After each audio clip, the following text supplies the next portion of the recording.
Stripes, watch your side and never quit.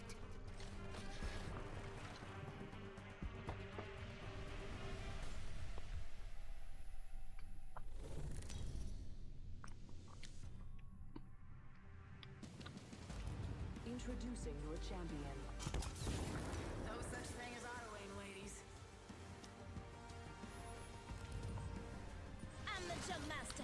No straying, no. Along the way, simply because I was tinkering in my spare time.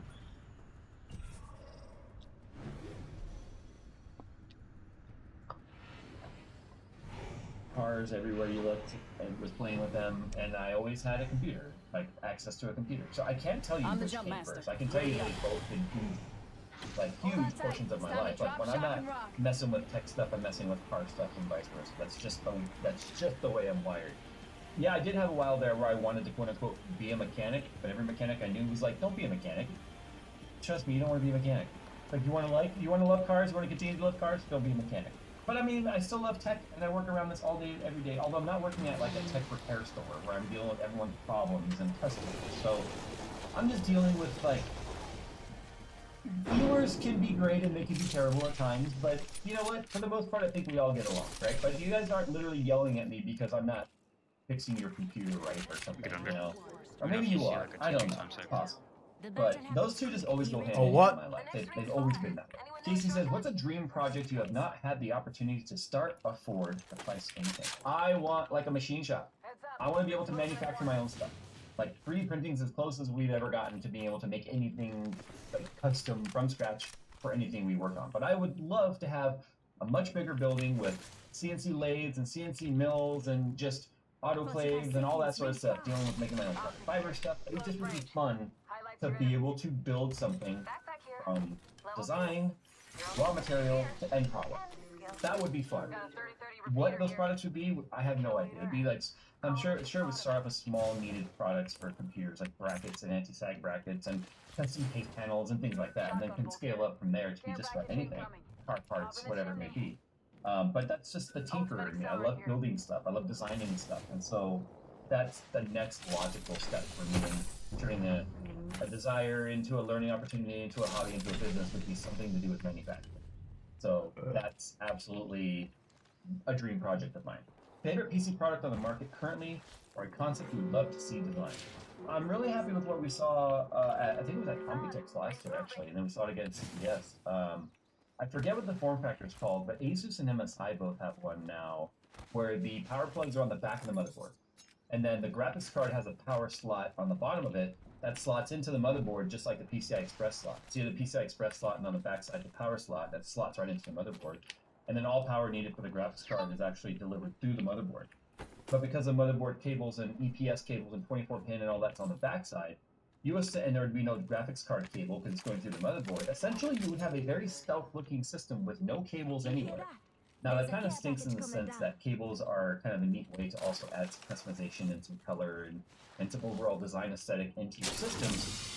But every time I build a system, one of the last things I do is start plugging in those cables, and I always look at that and go, man, that'd be so clean if there were just no cables. Back here. So I'm looking forward to that format. We should be looking at something from Asus here in the future, hopefully. But like I said, I know Asus and MSI both debuted that. I don't know if they're running both on the same quote-unquote spec or standard. That's going to be the kind of thing that's going to be hard to standardize as we move forward, but I think that backside cables with cases that can sort of accommodate that are a pretty neat thing to look forward to in the future with regards to PC. Chummy says, talking in this time about the 4 million subs. I don't know what that means. Any event to come, collabs, videos, giveaway, bachelor's party, or third child. Oh, he's asking about my 4 million subs. Yeah, because we crossed 4 million subs last month, and he's asking if I was going to do anything special. Collab videos. I don't have any collab videos planned currently. Giveaway. I love doing giveaways, but it's gotten super complicated ever since Gleam has been banned from the platform on YouTube. YouTube does not allow Gleam links anymore because it falls under the spam category, and because you're like mass exiting people from the website when they click on that link. So YouTube has completely done away with that. So I need to find another fair, impartial way to pick a winner when we do giveaways. So that's the only thing that's been holding me up, because I don't know what that solution looks like. I haven't really looked at it. Bachelor's party? Well, I'm already married. So no, third child, Phoenix kid here. hell no. Patches I'm you up 42 good. years old. Shield I've got a 15-year-old and a 9-year-old. My youngest child's halfway out of the house. Okay, I'm not hitting reset on that button. That timer reset is We should not move happening. before we get caught by Okay? this. Because guess what? You know, I shoot my shot, and that 9 years into the 18-year timeline goes back to 0. Okay?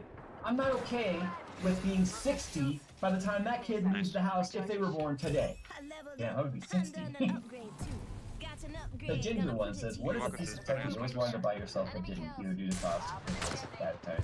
It really goes hand in hand with like that CNC thing I was talking about with the machines. Now I am interested in getting some like CNC tabletop machines. Some sort of but I'm talking like the big old like giant one that slide open and pretty much like a teaching block out of or something with a piece of extruded aluminum or whatever. It's like, I gotta start small, right? I can't start with $100,000 machines. You gotta start with like $5,000 machines and start learning our ways through that.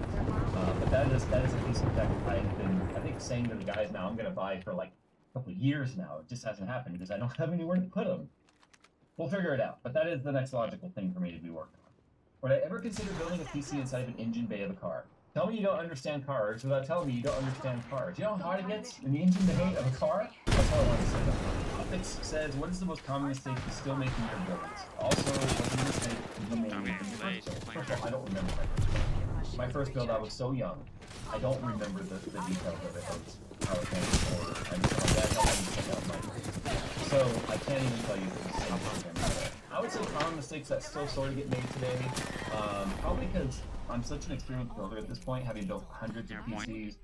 I think I get moving too quick, so I forget to take the tape off something, whether it be maybe the M.2 cover, you know, thermal pad tape, or the block cover off a CPU block or an air cooler, whatever it is, the seal before use. I've forgotten to take that off plenty of times. I think most commonly though, if I'm building a lower end PC that doesn't have like an integrated I/O shield that goes onto the case, I'm just so used to those being integrated now on motherboards that I'll forget to put that in, and I won't realize it till the whole computer's built. And the only way to get it in is to take the motherboard out, which means to completely unbuild it. Oftentimes when that happens, I just leave it out. I don't even put it back in. Not only that, because if it's a cheap one that isn't like attached to the motherboard, it's probably going to try and cut your fingers off anyway, because they're extremely sharp. But yeah, that's probably the most common mistake, honestly. Other than maybe doing something maybe slightly out of order, like some cases that are more crammed, if you put your AIO or fans in the top and then you put your motherboard and stuff in, you may not have enough room to get your fingers in there to plug in like 3PS power cable. Then you just end up having to take a cooler, AIO, radiator out, or a fan or two out to get access to that. But simple things like that, which aren't major issues, they just are annoyances more than anything. Another one too is sometimes making sure like monitor cables are plugged in all the way. Sometimes you might get an audible click, but then there might be a secondary like deeper click. And so you're sitting there thinking, why am I not getting any video? And then it turns out you push on your cable. Guns Kotaku says, here's one. Have you ever had a situation where a graphics card performed too well while being water cooled? For instance, I had to undervolt my 4090 to make it more stable, as the colder temps were pushing too much performance and causing black screens and after undervolting works. Interesting, because typically that would mean that the colder temps means that you have a more aggressive curve, because there is a table that says at this temperature the max frequency is this, and as the temperature goes down the max frequencies can technically stay higher longer, which means more often than not people need to apply a little more voltage if it's not stable at those higher frequencies. So it's weird that undervolting worked. The only thing I can think too is that undervolting kept the temps down as well, which kept the stability a little bit higher. Because sometimes too, it's the reason why we could hook a graphics card up to an air conditioner and get higher frequencies at the same max stock voltage that we're allowed, because with lower temperatures comes better stability. So that's the only thing I can think of. That's really odd though that underperforming works, or undervolting works. Unless undervolting also reduced your frequency. This voltage and frequency is also linked into the graphics card.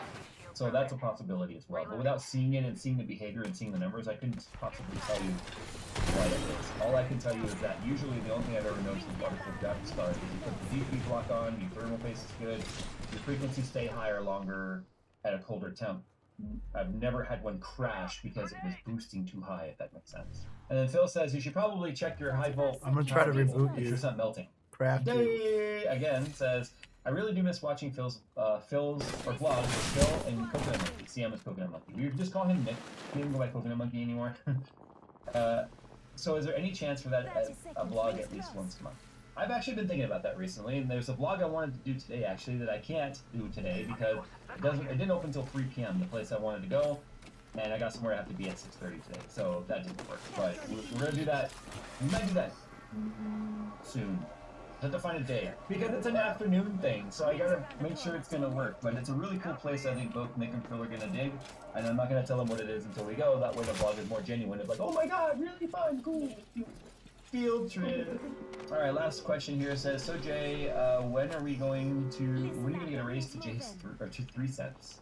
Never heard that joke before. 2 cents in 24 money is worth 52 cents. Jay's 62 cents. It's still at 2 cents. Yeah, I'm gonna make a wild guess here. 2012, 2 cents, finally be worth 5. I didn't say cap. 3! Wow! Maybe he actually did this math already, which is why he asked. In which case, Robert, you're smarter than me. I don't know, though. You pay for Twitter. Alright, I hope you guys had fun with today's video. Like I said, just something a little different to kind of kick out there. I know this is only going to be interesting to a few people, but I like doing this sort of stuff. It allows me to interact with you guys. So follow on Twitter, Jay's2Cents, if you guys aren't, or check out the Jay's2Cents subreddit on Reddit, because I'm going to probably start hanging out in there a little bit more. And yes, the Jay's2Cents that's in there is me, even though it definitely looks like a stupid account because nothing's filled out. It's just me. I'm Anyway, just guys, trying to thanks for keep these watching. people from killing me. People tend to upgrade their operating system every 5 years. What's up, or so, brother? but They release a new car every 3.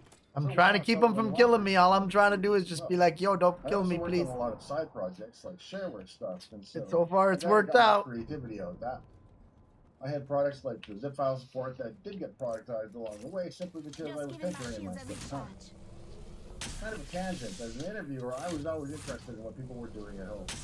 Not every great developer writes code at home, but it seems a lot of them do. Or other, they're always Let's try to trying find a new place things. to They're trying craft you. master things they might not get a chance to use or work with at work. What pieces of tech would you like to take with you back to 1994? Well, the number one thing would be a local instance of ChatGPT, particularly one already trained on 2022 info. But maybe in terms of hardware, probably the number one thing I'd miss going back would be my 5K monitor I just got. So I'd like to take that with me, but driving might be interesting. Any concerns about AI? Like that we might be outsourcing too much of our creativity to machines? I figure if you're an artist who can't produce better work than a computer, then you're not adding a lot of value as an artist. And that's true in most every field. Everyone's going to have to adapt to some extent, and I think it's going to change coding a great deal. There might be a lot less grunt work, more creative work, more cross-team and executive function stuff. The daily job for a lot of developers will be less about the minutiae and more about assembling blocks to form some big picture. I think through the near to medium term, AI might produce the pieces which you then assemble into some kind of workable solution for the user. But in terms of being able to feed custom requirements into an AI and have it kick out a multi-tiered, secure solution with a well-thought-out user interface, I think that's still a fair ways away. But I don't plan to know for certain. I guess big picture, I see AI as freeing us from a lot of the drudgery of coding and allowing us to invest our efforts on a higher level. Do you have a contrarian bet against any current technology? But the only one I can think of is that there's a lot of current excitement over the AI hardware required to generate the models that we wind up using. Of course, Apple will need a certain amount of hardware to create whatever LLM it's going to be used to replace Siri with, but it needs a lot more hardware to process all of those on-device requests, like the iPhones themselves. So I think that once companies have acquired enough hardware to do the AI model training, I think there'll be a shift from the importance of the training GPUs to the importance of the device inferencing done by the CPU. So in that sense, I'm kind of betting against NVIDIA and betting on Intel. What the What fuck? advice or requests do you have for cybersecurity folks? Over the years, millions of people have been hacked by being sent an .exe disguised as a PDF inside of a zip file. And since I did the zip file support, I kind of feel like a bit of an unwitting accomplice. One of the common uses of such exploits is to hijack cookies and run zip file Intel instead. What advice or requests do you have for cybersecurity folks? Over the years, millions of people have been hacked by being sent an .exe disguised as a PDF inside of a zip file. And since I did the zip file support, I kind of feel like a bit of an unwitting accomplice. Over the years, millions of people have been hacked by being sent an .exe disguised as a PDF inside of a zip file. Ah. Since I did the zip file support, I kind of feel like a bit of an unwitting accomplice. One of the common uses of such exploits is to hijack cookies, and I'm afraid somebody will hijack me in a way that allows them to steal my session cookies and then impersonate me, all while bypassing 2FA, so please fix that.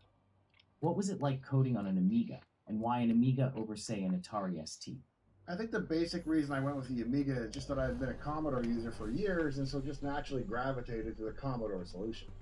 You know, I don't claim to know the ST well enough to know if GEM is better or worse than Intuition, but I guess I preferred the UI look of the Amiga, and it was probably as simple as that.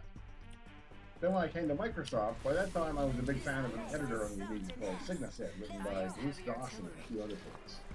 And at first I was really taken aback by how crude the dev experience was in MS-DOS. I mean, I was used to having a GUI with multiple open editors, whereas in MS-DOS, the guy across the hallway from me, Chuck Strauss, was still using an honest-to-goodness line editor. A lot of people today won't even know what a line editor is, but basically you work from a one-line prompt down to the bottom of the screen and select what line you're working on by its number. Chuck was really fast with it, but it seemed pretty ancient to me.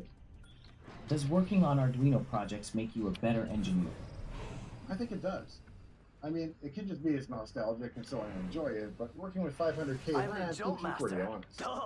What I've learned is that today, at least, speed is easier than memory. The ESP32 has dual CPU cores running at 240 megahertz, and that turns out to be incredibly fast for most things. But 500K is still only 500K, and if you're writing in C as opposed to in assembly, things get big. I'm the jump master. And as a result, I find myself doing things I used to do on the desktop in the old days, like walking through the map file and finding any wasted space. You make judgment calls like living without a particularly useful library because its memory requirements are just too high, and that sort of thing. Every byte becomes sacred when you don't have enough of them. But to the extent that somebody still needs to know how to code that way, I think working on embedded systems keeps my optimization skills fresh. Because being forced to work in a constrained environment is the only way to develop and hone those skills. What personal projects outside of Microsoft have been the most satisfying? There are two things, I think.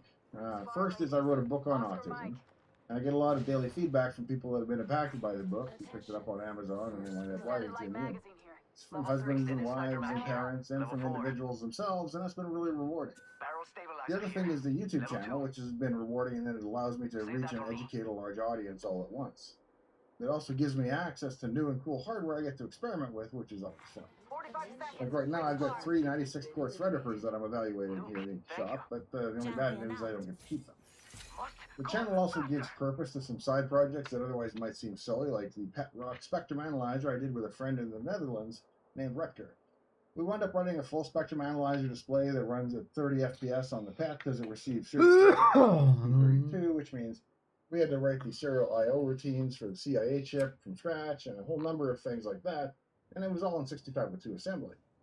Now, it was a lot of fun to work on and to get running, but without a real purpose, it would have been a bit superfluous. The YouTube channel gives it a purpose because I used it as a tool to introduce many people to topics like 6502 assembly and Workflow. You script everything. Script everything in Bookman old school in Word because I know that at that font size, it's 2 minutes per page. I talk too fast. Now you know how I calculate the length of an episode. I record in one session on a Sony FX3 camera with a Sigma art lens at 50mm and f1.4. And this connected to an Atomos Ninja 5 4K video recorder. Thanks to the popularity of the hard edit, if I make a mistake, I simply stop and back up to some reasonable point and start again. The teleprompter monitors the microphone and does voice, text, and scrolls precisely as I read it, which is very handy. Once I've got my video recorded, I load it into Final Cut, do all the editing, add the B-roll, upload it to YouTube after rendering it, create a thumbnail, a title, and a description, and then I launch it. I need better By the guns. time I launch it, I've probably seen a video that I've been working on a dozen times end to end, and I have a hard time going back to look at all this stuff. Also because it's just not as well done. I guess that means the process is always improving. As an autistic kid, what support do you wish you had had for support back then? Well, it's important to keep in mind that this was the early 70s, and autism wasn't really widely known. Rain Man was still at least a decade away, and Asperger's hadn't even been named yet, so you can't really expect the people who have been very aware of it. Still, though, I was lucky in that I had a few teachers in 3rd and 4th grade who figured out that I was a little different and who indulged me by giving me interesting extra credit projects to work on. I did a huge report on the space program with every manned and unmanned launch, which I still have in a box somewhere, along with my speech therapy workbook. The point is that with these special assignments, I got to spend a lot of time passionately involved in my special interest, and I wish I would have had a lot more of that over the years. Now, my parents were great. My dad owned and operated a local hardware store where I learned everything from cutting keys to glazing windows and tinting paint. My mom was always looking for ways to get me involved in stuff, like an early computer class I took on a PDP-11 at the local university. She volunteered as a classroom monitor as a way of getting me into the class, perhaps a bit too young. I didn't have a coding mentor until I was probably 16, and so that would have helped a great deal, too.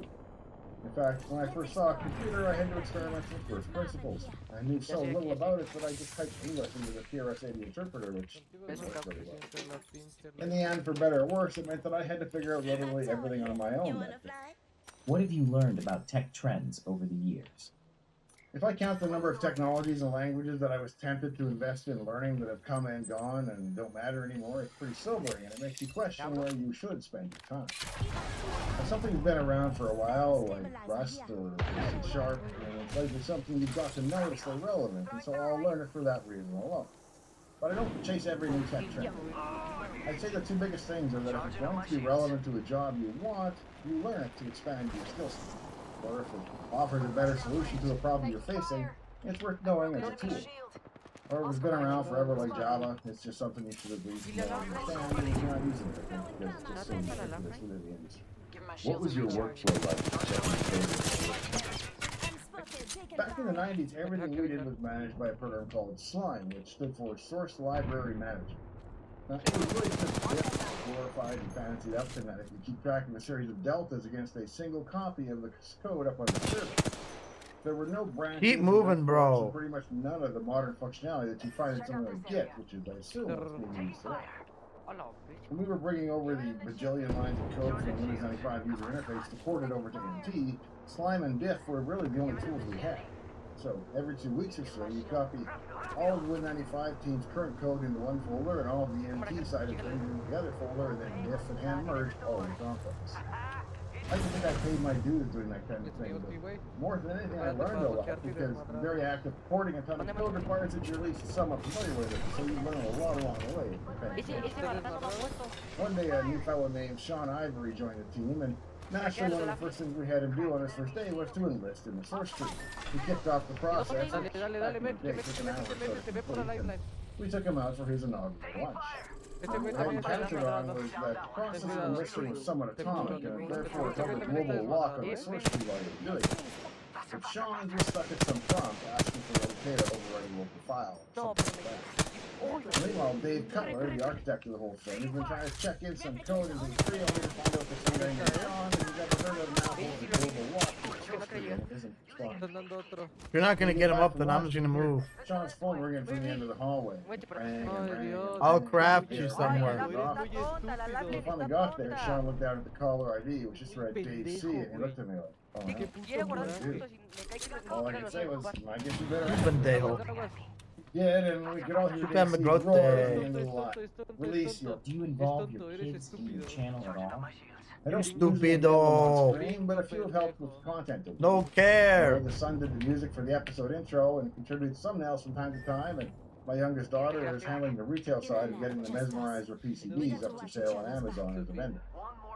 It was more of an excuse to give her a complicated or nebulous problem to run off and solve, but it's been a great learning experience for her.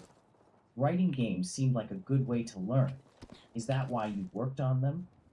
To be honest, I initially worked on games not because I thought it was going to be good for me in any particular way, but just because I love video games.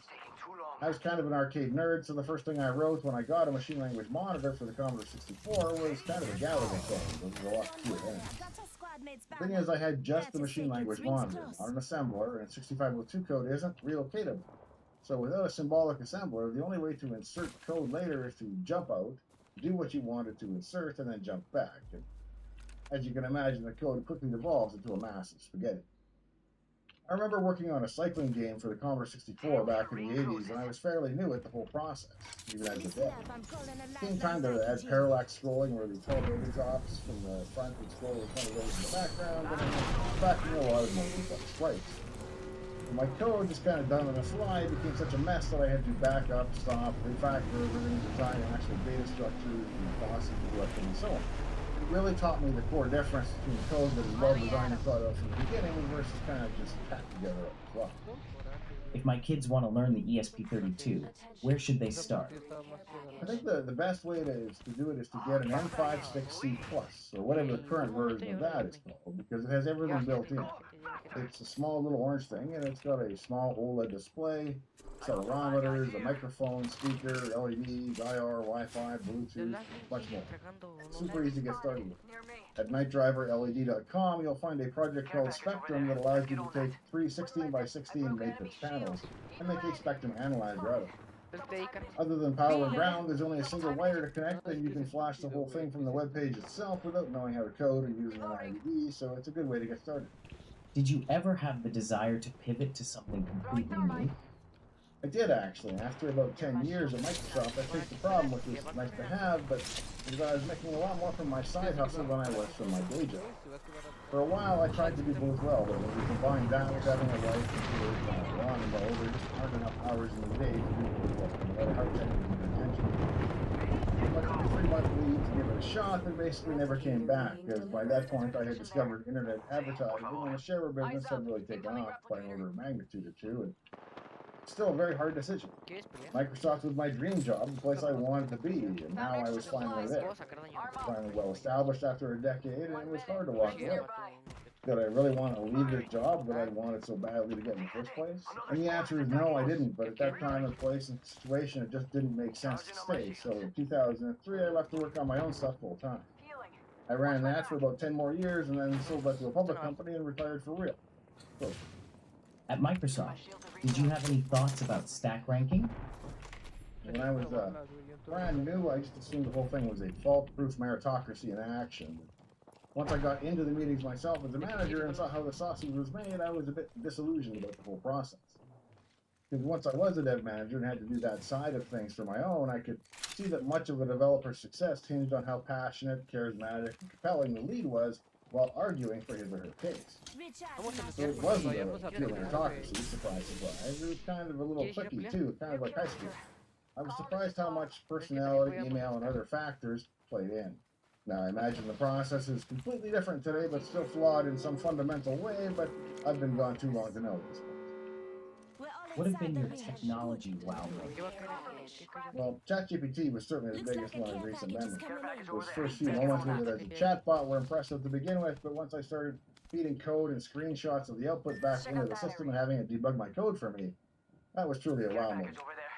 The other big moment for me came long ago, back when I was like 19.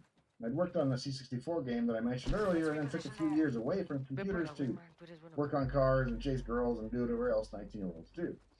And then when I came back, the Amiga and the ST, the new 16-bit computers were out, and they were worlds away from what I had left behind, so I was a bit overwhelmed. I didn't know C yet because I was an assembly programmer, and the Amiga code was not a good place to start.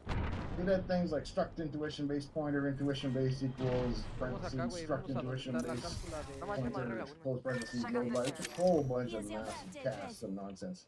It's really stuck in the library, but when you're coming at it brand new, it looks pretty okay. So ever since, I've tried to stay reasonably current because being left behind like that was spooky. And I'm glad too, because if I hadn't been paying close attention to the AI space for the last couple of years, I think seeing Sora would be so far out of the realm of possibility that it would just be akin to magic. At least this way I can fool myself into thinking I have a vague understanding of how things like large multimodal models. People are uncertain about entering comp sci today due to AI. Any thoughts? As I mentioned, I've got one in college for CS now, so if I didn't think it was still a good bet, I wouldn't have encouraged that either. But there will still be need for full-stack developers, but probably fewer of them. I think there will be lots of new jobs where they just be software. I'm thinking the better ones will be more analytical, doing systems design instead of small code teams. Perhaps you ask the AI to spin up a SQL instance, or write some queries, develop a UI, and so on. The bigger piece is that you assemble into some comprehensive user solution. So in a way, it's a revival of the old systems analyst type. As impressive as the AI is at this point, we're still quite a ways from being able to describe a set of complex custom requirements and having it pop out a fully formed solution complete with multiple architectural tiers and a well-thought-out user interface and so on. will no doubt eventually get there, but Bandejo, you! AI opens up a lot of opportunities to solve problems Tu bandejo! that we could solve, and so there could be even more jobs in the long run. Chupa el negrote! Any advice on work-life balance? Chinga tu madre! Well, the big thing to remember is they're only little ones. Nobody winds up on their deathbed wishing they checked in more code. Well, almost not. There are a few people. My oldest wasn't even in kindergarten yet when I retired from Microsoft, but even so, Andale, I andale! took all the paternity and family leave and vacation that I was allowed. And then shortly thereafter, I retired to run my own business. It meant I was still super busy, but that I could, within reason, probably kind of like working remotely, set my own hours. So I could go to swim lessons, and kinder music, and little kickers, and all that stuff, for which I am eternally grateful. The downside to all this is that my kids just have never really seen me head into a 9-to-5 job. In reality, though, you might not always be in. I mean, you might do too much work when you're young or single, and then post a bit when you're older when you have more family. Once you move to Amazon, then it's pretty stressful no matter what. How do you identify which opportunities to take and which to decline?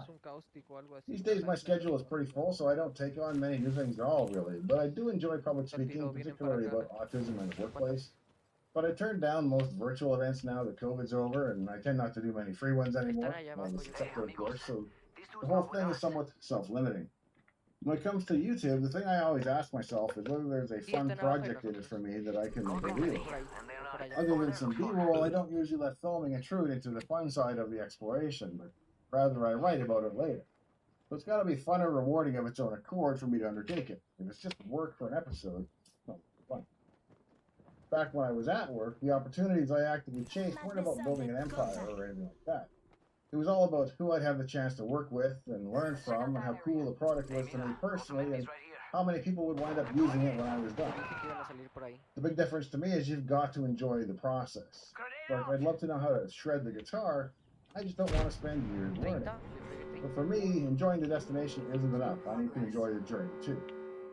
It's like I'd like to have done a TED Talk, I just don't want to do it. I haven't done a TED Talk because wanting to have done one isn't enough to justify all the work along the way, or at least in a lot of cases. What were some of your biggest challenges going from dev to lead?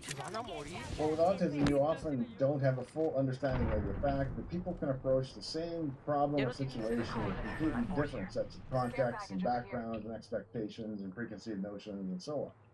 Or at least it's easy to forget to do so because it doesn't come naturally. Similarly, I just assumed that everyone wanted to be managed and rewarded the same way that I would want. Some people need more positive affirmation, some people want power and authority, some people want money, and some people want the opportunities, even if you give them all. But just as everybody has their own learning style, people have their own way in which they wish to be managed. Of course, I understood that intellectually, but it took us a while to internalize how that. Thanks, Steve. Any final thoughts? Thanks for having me. You had some really great questions here today, and I hope I was able to give you useful answers for at least a few. If you at home have found any of today's episodes to be interesting or entertaining, please remember that I'm mostly in this for the subs and likes, so please be sure to leave me one of each before you go today. And if you're already a subscriber, thank you. Please consider turning on all notifications so you don't miss an episode. If once a week turns out to be too often, then let it down. If you or someone you know may be on the opposite spectrum, check out the free sample of my book on Amazon. It's everything I know about living your best life on a subject. Thanks to Microsoft for hosting the AMA, and thanks for joining me out here in the shop today. In the meantime and in between time, I'll see you next time, right here. Hey everybody, how's it going? Hope you're having a lovely day. On this channel recently, I've spent a lot of time talking about something called EULA Roofing, End User License Agreement, Roofing. So EULA is that thing that you use a website, you have a streaming service that tells you the terms and conditions of utilizing their service. And roofing is something that rapists do, where they will put themselves in your drink to get you to consent to something that you otherwise didn't consent to, and say it is okay because, oh, you drank the drink, and you said yes, you must have consented to it. This is something I go over on this channel on a regular basis. For instance, Sony would call the transaction that you had with them a purchase. It would say that on the page of their website where you were spending money. However, if you go to page 21 of the legal agreement, they tell you that content provided is licensed on a non-exclusive and revocable basis for your personal, private, non-transferable, non-commercial, limited use, and blah-de-blah-de-blah, which means they can literally take away whatever is purchased. Obviously, like most people that wouldn't consent to sex 30 seconds after meeting you, most people that are purchasing something may not consent to the purchase if you could take the purchase back at any time. So like a standard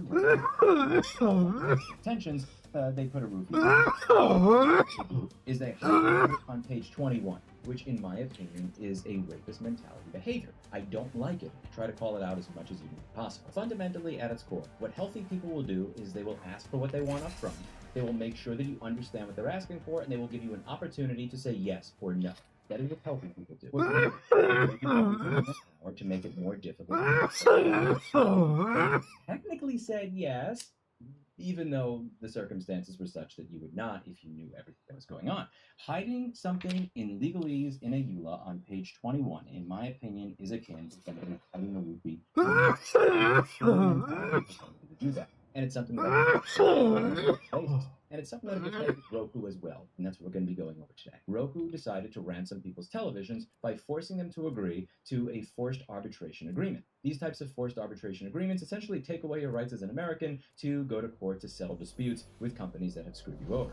And Roku decided to push out a forced arbitration agreement to people who had already purchased the product, to be clear, not new products, to people who had already purchased the product. Because you have a device that connects to the internet, as I say very often on this channel, they are able to change the terms of the sale, and they are able to change the product after you have purchased it. So many people got a message on their television like this: we've made an important update. We've updated our dispute resolution terms. Select agree to agree to these updated terms to continue enjoying our product and service. Notice, like a typical rapist, there is no option to disagree. There is no option to say no, because modern Silicon Valley companies don't believe that you have the right to say no. Say yes, agree, or F you. You don't even have the option to hit I disagree and have the television not work. It's agree or no HDMI input switching for you. No using any of the apps in the television for you, which is something that I find to be disgusting. You cannot force people into these types of agreements after they have already purchased a product.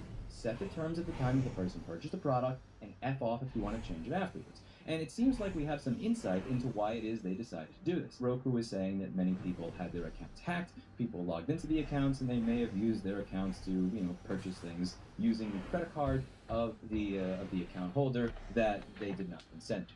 Now, Roku doesn't really take any accountability or responsibility here. They are claiming that all of this information came from other websites. So, somebody reused their password of port 1234 on every website that they logged into, or they just used their password or username and password. You get the idea, something like that. Essentially blaming the users for their problem. And you can see over here that people are sharing screenshots on Telegram channels where scammers scam with, essentially bragging about these operators ordering with these hacked accounts that apparently were getting sold for 50 cents. Companies don't typically risk pissing off their users by sending out an agreement to their device that literally disables it unless you forfeit your rights, unless they believe that they have screwed up in a serious manner. And here I imagine somebody at Roku thinks, wow, probably have some liability. We've probably screwed up in a serious manner. And as a result of that, and not wanting to take accountability and responsibility in any way, shape, or form, they decided to try to roofie all of their customers.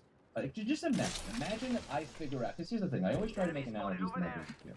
Imagine that I figure out that I got a batch of bad parts, and that these parts have been failing like after 6 to 9 months in a lot of my customers' devices in a way that winds up destroying the device. Can you imagine if I had the ability to have a pop-up show up on that customer's MacBook that says, you must hit agree to a binding arbitration or forced arbitration agreement in order to continue using your MacBook. And it had an agree button, and no disagree button. And if you didn't hit agree, you couldn't use the device anymore. I get away with that. Could you get away? Would there not be a punishment for doing that shit? There'd be a punishment for you or I still would get firebombed if I tried to do that. I would have tens of thousands of 1-star reviews, the Department of Consumer Affairs, and the Attorney General on my ass before I wake up tomorrow morning. Is that what's going to happen to Roku? Is that what happens to LG when they decide to put a notice on the box that you only see when your television is delivered and may not even see at that point because their delivery people go out of their way to throw away the box before you even see it because it doesn't fit in your door? Like, is this what's going to happen to these companies? Do you believe that these companies are going to be treated the same way that you or I would be treated if we tried to change the terms after the sale and hold a customer's device hostage after they already paid? Is No. there multiple there? No. There's one on top. Roku There's a whole is team. claiming Just- this. I think I mean, it's I guess very just leave. I don't know. important for factual purposes. Well, I was to gonna say, craft you right there, after but the yeah. publication of our article, Roku disputed what we There were told, are stating that the new many dispute still resolution there. terms There's are not 3 of them related to still hacked there. account and fraudulent activities. Who watching this believes that? How fucking stupid does Roku have to believe that you are? That they would actually risk legal action, severe harm to their reputation and brand by holding hundreds of thousands of people's devices hostage after they purchased it? You know, just because they felt like it. Coincidence has nothing to do with the fact that I guess I'm just gonna 50,000 wait and see if accounts they got come hacked, this and way. many If of they them don't, I'm were gonna craft making you over there. If they fraudulent do, I'm gonna jump in charges this to car and credit cards. fuck that you out. didn't notice. Do you believe that? Really? Because here's the thing. They're claiming in the document over here, there's an attached PDF that goes over everything that Roku is saying. They claim that this has absolutely nothing to do with Roku security, that all of this stuff has to do with third-party services. And here's the problem. I might be open to believing you if you were not blatantly lying. When you say that this update that you pushed out to everybody, that essentially, again, this is the type of thing that ruins business reputations, that could actually get you sued. Real action from the Attorney General or the FTC, if the FTC had any teeth or balls in 2024. That you really expect us to believe that that's true. Because when you say that, in my opinion, you're just a lying sack of shit, and there's no reason to believe anything else that you have to tell us. Do you believe that? Would you purchase a Roku product? Would you purchase a television that connects to the internet? I am never purchasing a monitor, a television, anything like that connects to the internet. The only thing that I want connecting to the internet in my house is a pfSense router and a Linux computer. That is it. Anything that I plug into my television is going to be from there. I'm not connecting it to the internet. I'm not dealing with televisions that have me opt out rather than opt in to selling my data when they cost me over $3,500, like the LG G3 OLED flagship TV. Nor am I trusting you, because you've demonstrated time and time again that I should. Let me know what you think in the comments down below. That's it for today, and as always, I hope you learned something. See you all in the next video. Bye. Hey guys, so Trump just said in his speech in Dayton, Ohio, that there's going to be a I ain't going bloodbath to if that. he doesn't get elected. He said that literally. Now, did he mean it? Is he guilty? Or should I let him off the hook? You might be surprised by the answer. Oh, okay. First, I gotta tell you, of course, look guys, tough times for the industry. Almost all the companies have gone under. TYT is almost the sole survivor of USS Digital Media, and that's because of you guys. So we need you. If you're out there and you like our honest coverage, hit the join button below. It makes a giant difference. We definitely need you guys. So this is the perfect time to join and become a member. Okay, and you can upgrade to the same button. And I'll give shout outs if you guys join in the middle of the video. All right, so he's given this speech. Well, where's the question? I mean, bloodbath sounds pretty damn bad, right? And you know I'm not a fan of Trump.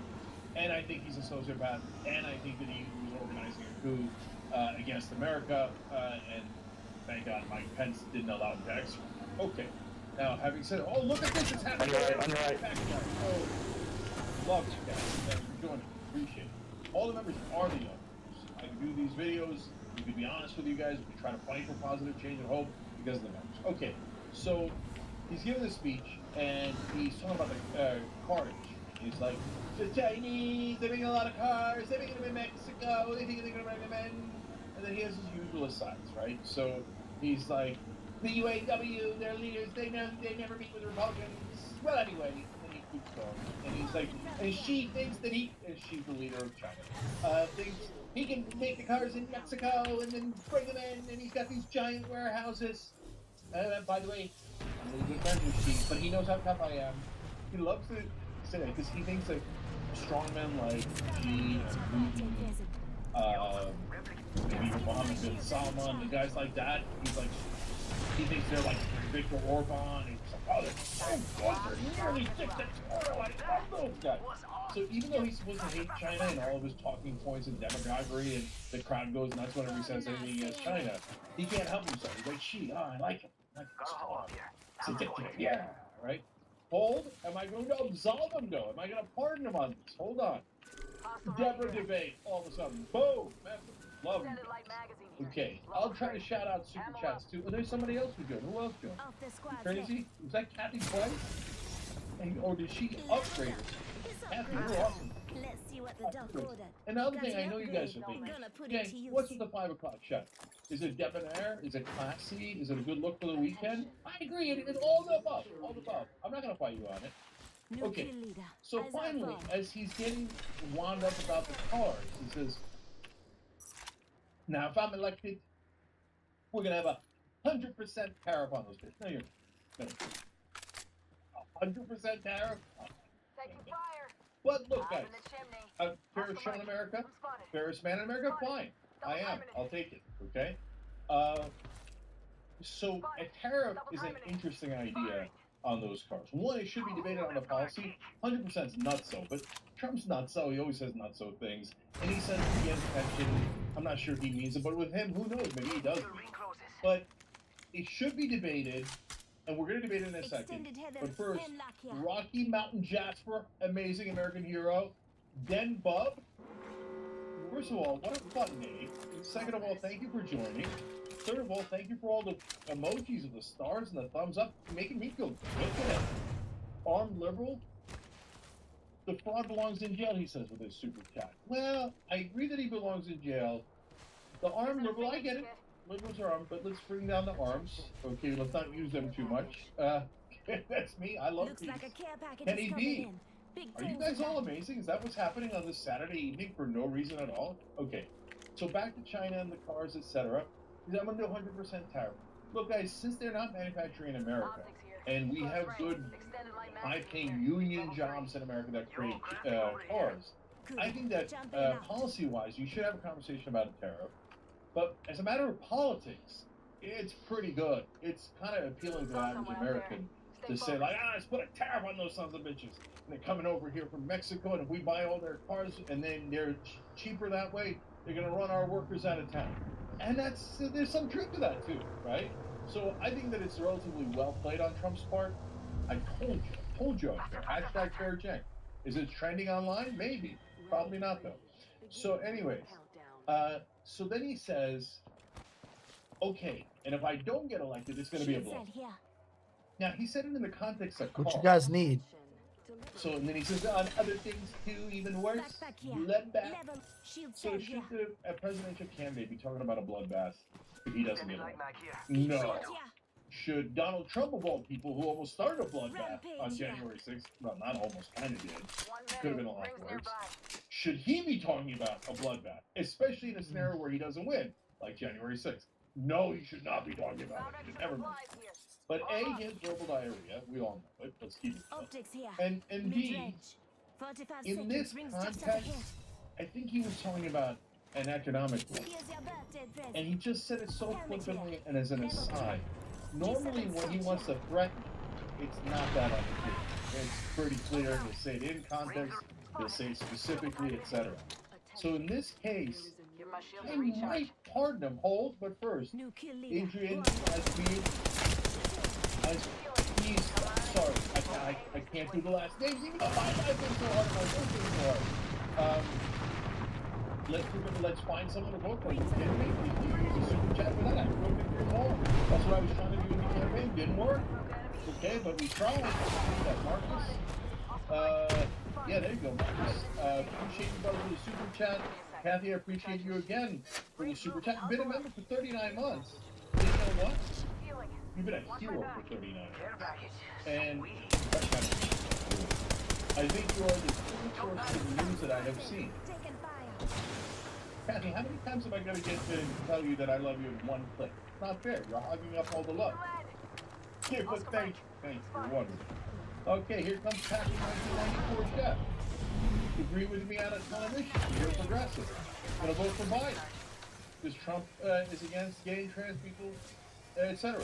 I don't blame you, brother. You gotta vote for conscience. You gotta look. I tell people, even though I'm super frustrated with Biden, if he gave you student debt, he gave about 10% of people who have student debt, he gave them relief right from where they were from. Well, that's a brother delivery. So if you're in that group, go ahead and vote for Biden. I totally get it. In fact, I'll come back to that topic in a second. But now the internet's going crazy. The anti-corporatist, boom, a premium level. You crazy? And he says awesome. Fire, but spelled with PH. Give him a fire emoji. I mean, it's so appropriate that you're inspired to spell it that way. Makes you double Just fuck. giving my shield. And then, speaking of double O now. It's a freaking. Okay. Love you back, Doc. You guys are amazing. Okay. So, we were doing a story, weren't we? Okay, now, look, last thing. So, he said it as such an aside about the bloodbath. He did say in other contexts too. But given how bad a guy Trump is, and given how many times he says totally inappropriate things, and, you know, just like outrage out the gazooks, this, I think, was a case of Trump just improvising and saying it in a way he shouldn't have said it. If he was a normal candidate or these were normal times, I'd say, yeah, that's inappropriate. But given Trump, he's got like 200 other bigger problems. So if you see MSNBC in this case being like, oh my God, Trump's calling for everybody's Nah, I mean, look, I'm not giving a full part here, and believe me, if he gets elected, so overall, my rating is, though, shouldn't say it, but I don't think he meant it in a violent way, which is unusual for him. Am I not merciful? Go ahead, find a fair show. Find a fair host. You're not gonna do it. Alright guys, this has been fun on a Saturday evening. I appreciate you guys. Remember, live shows Monday through Friday, 6 to 8 p.m. Eastern. Is it the most fun you could have Wow. on a live show? Online or anywhere else? I mean, that's what I'm hearing online. So seriously, a lot of the stuff that we do in a live show doesn't get on the clicks. And we have a ton of fun, and we read your comments, we do shout outs to members, etc. So it's the internet news show. I mean, is that what people are saying? Are they saying Lindbergh #internet news show? Now some of them will be saying that, and I'll appreciate it. So seriously, Monday through Friday, 6 to 8 p.m. Eastern, come watch it. Come get the news online from a place you can trust. And then become a member, and then you did that. You did that. We don't need the big corporate guys, and we don't need to go to Raytheon and Pfizer and all those guys if we have you. So let's hit that join button, or as the kids say, smash it. Oh, sick it. Smash it. Have some fun. Be like Kathy. Be a hero. Kathy, another shout out. Come on. Come on. But you just... What's up, boyos? Seems like that TikTok fan's moving a little bit forward, ladies and gentlemen. Now, a couple days ago, I talked about this TikTok ban as if, you know... The fuck? How did we get back to that one? I know, like, that's not where I was trying to watch there.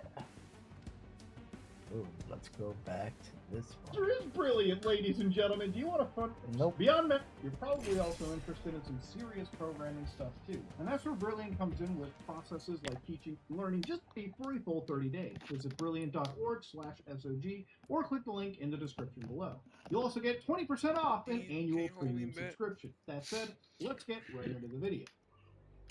Hello guys and gals, me Mutahar, and delete Windows today and switch to an open source future right now. Ladies and gentlemen, I talk about Linux all the time, and I guess on Reddit, I guess on a lot of these platforms, I've been kind of considered the Linux Jehovah's... Enough flirting. Save it for when The we Linux Jehovah's Witness. Hey, you're a weirdo. spend gunpowder. I have never seen anything like this. What's up, peeps? Welcome back to the channel. Thanks to everyone who's been subbing, leaving comments down below. This one is certainly one you will enjoy. We are in the middle of ALGS NA finals for Apex Legends, and there is a hacker by the name of Destroyer who is now not just taking over one pro player, but two separate pro players in the middle of the competition. I have never seen anything this broken as he first took over Jen Burton and gave him hacks, and everyone was like, hands off controller, this dude... It was insane. Get hacked, I'm getting Eyes hacked. on the But- prize. but Checking out I'm what's getting over hacked. If I lose you, Yeah, but it's cheating. The fuck? Like what? What? Yeah, I can see everyone. Like I'm. I can leave the game, right? Yeah, I'm leaving. Like what the? What?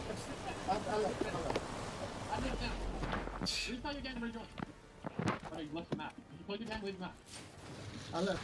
I have to leave. You leave the map? I have to. Yes, I have to. Yes, I have to leave. I left. Like, bro.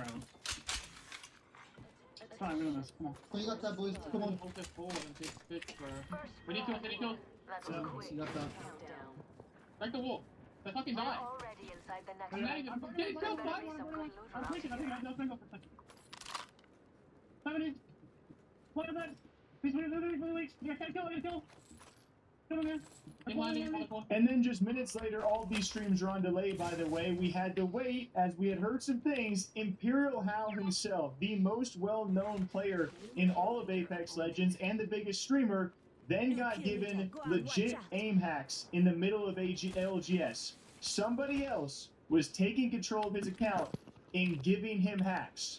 That is how bad it is. They're shooting bridge. They're pushing. Come take the building. Okay. Can we shoot high? Yeah. Shoot. I'm cheating. I'm fucking shit. I have aimbot. Oh no. You gotta leave the game. North block. Pick it. I have aimbot right now. Where did I have aimbot? Leave the game. What if I just don't shoot? We gotta get to another building. Can we get to another building? Block that off. Yeah. Hey, Blue, 40 on 1. Walking up. So, Raymond, tell them I have aimbot right now. There better be some good loot around here. Okay, wait, no, I'm back. I'm cheating. No, I can't shoot. I really cannot shoot. Yeah, I can't shoot. I cannot shoot. Definitely here, Gordon. Get inside. Extra supplies. No, that's not. You gotta rise. I can't. I'm off one. I'm rising. They're trying to get in. Block. Leveled up. It's upgrade time. Let's see what the Dark Order. I kill one. Package touching down. I'm under rock. Very rare platforms. I'm talking about. Give enough. I'm Mid-range. Upgraded and good to I died go. toxic. Yes. Pass me that sugar. Got some extra supplies here. You're welcome. Is it swapped? Yeah, no. Hold the door. I got something. Why are we playing this game out so? Jump ready position. And it keeps going on and off. It keeps literally going on and off. That's a movie. I have a movie. I have one. And I caught on. Destroyer, please, you stupid motherfucker, leave me alone, man. You should be able to do it right here. They stopped it? Holy. It's just chalk now. I mean, you can shoot to anybody then. Optics You here. It kept going on and off. Like, I can't even tell. Like, I don't have wall hack, I just have aimbot, but I can't tell when I have it or not until I shoot. Like, it kept going away. Like, I would shoot. And so I wanted to make this quick video. All we know right now is the initial accusations going towards someone like Destroyer, who in the past few months has been known to hack these players' accounts. We already have videos on this channel about this. Everyone has been talking about Destroyer. He's the same infamous hacker who is also sending all of these bot lobbies and stream sniping and hacking against these streamers. And so all of these streamers, presuming that it is the same guy, he has just taken it to all new lengths, now legitimately giving Apex players hacks in the middle of an esports competition and tournament. I can't even begin to tell you guys, this is insane. Like, I don't know how this is possible, and everyone giving their reactions, I'll try and show you guys as many as possible, and hopefully have updates in the coming days as to what is going to happen next. What happened almost immediately after, though, ALGS is now postponed for North America due to these issues, and hopefully these issues don't happen and follow suit in other regions as well. A hacker in Apex Legends is giving pro players hacks. Wow. Till next time, take care, guys. We'll see you back here tomorrow morning. 3 more videos, of course, every single day here in the Gamer Update. Till then, take care. I'll see you soon. Today we're building the cutest gaming PC ever, in this case sent to me by Velstra. In the last video I asked you guys which case I should build it. I honestly expected everyone to pick the pink cow one, so I'm really glad that you guys love the blue dragon one as much as I did. Starting out with a motherboard, ASUS sent over their Strix B760A Wi-Fi motherboard, which I'm pairing with the Intel 14700K CPU and 64 gigabytes of white DDR5 from Patriot Viper. I originally just asked them for 2 sticks of RAM, but after seeing the case and how cute it was, they sent 4 so that it looks good for the video. video. For storage, I'm using a 1TB M.2 SSD from Patriot. The last thing you do before you put the motherboard into the case is to install the AIO bracket. Like and follow for part 2. This is gonna be a big learning experience, and I don't want anyone to be mean to me or make fun of me.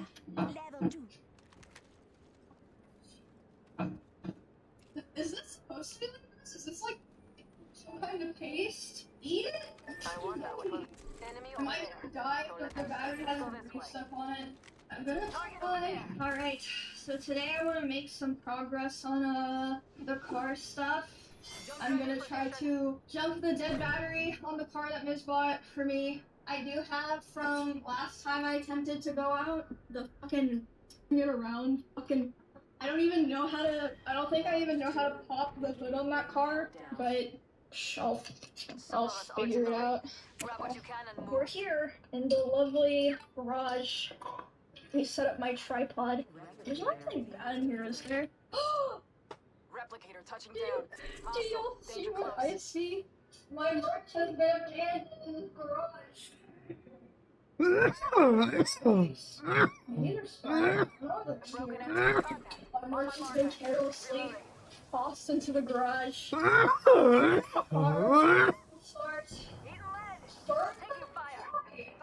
Nice.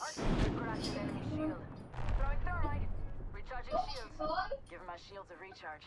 Half the squads are left. Yeah, we like the lights would come on. Now there's fucking nothing. Okay. There's just literally nothing. It's full dead. This car probably has the inside to pop the hood, right? Okay.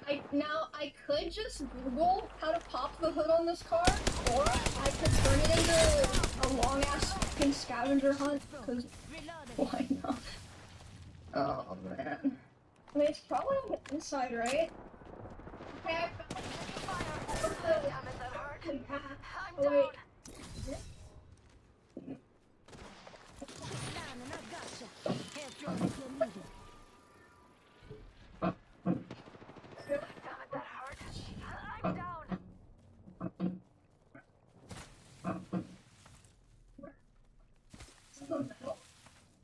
Wait, I feel something.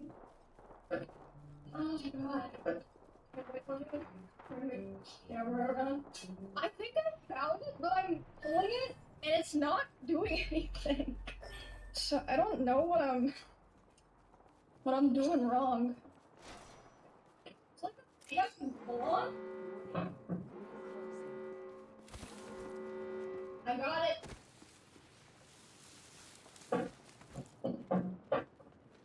I've done it. The hood is open. Wow, my first time opening the hood of a car. This is so fucking crazy. I just have to move the fucking camera every fucking time. Now, the thing with the red part on it is the battery. Right. I saw one of those respawns somewhere. Where the fuck was it? It doesn't matter. My phone here. I don't know, like electricity or something. Okay, so this is supposed to come off. What the fuck? Can y'all see that there's like green? Is this supposed to be like this? Is this like some kind of paste? Corroded. Uh-oh, that's not good. That's really yucky. It looks like dry Colgate toothpaste. Ew. Oh god. Okay. Not been yet, so I assume I watched something.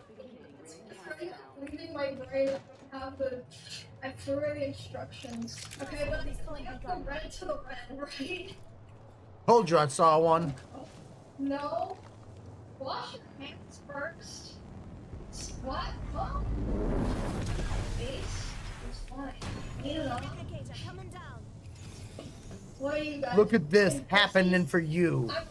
Good spot to revive you too.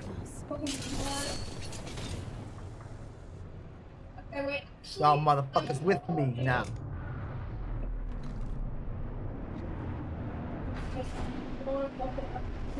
Okay. 45 seconds. Bring it Follow me at some point.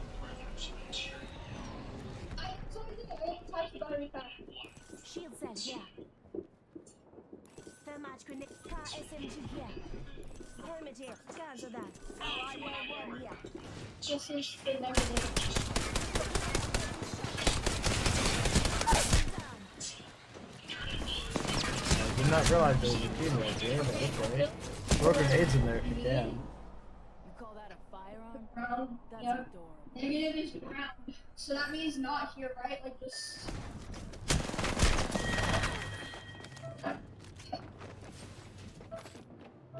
Am I gonna die if the battery has a brief stuff on it? I'm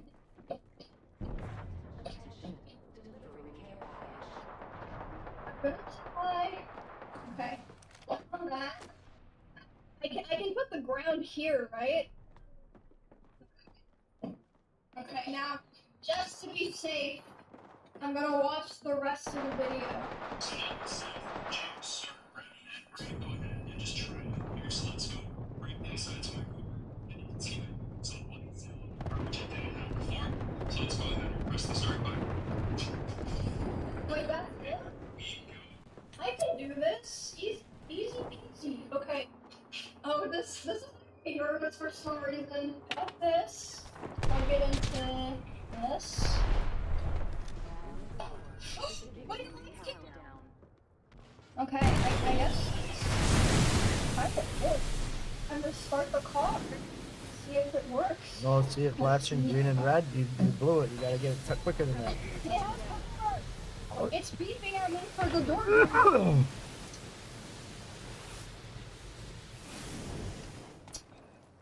Check engine light. Oh, look at that. The battery dead. And I could just wait, I guess. Try it again. I'm trying it. And maybe we let it sit for a little. Brake pad. Yep, I'm doing the brake. It's in park, yes. Oh.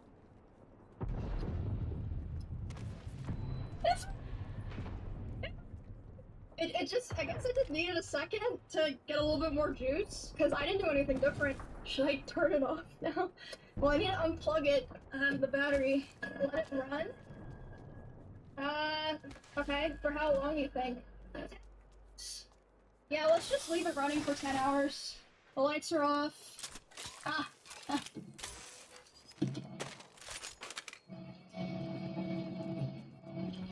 Very nice. You can unplug the booster now, but let it run.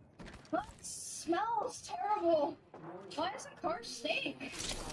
Okay, negative first. Inside the next ring. Ready to win.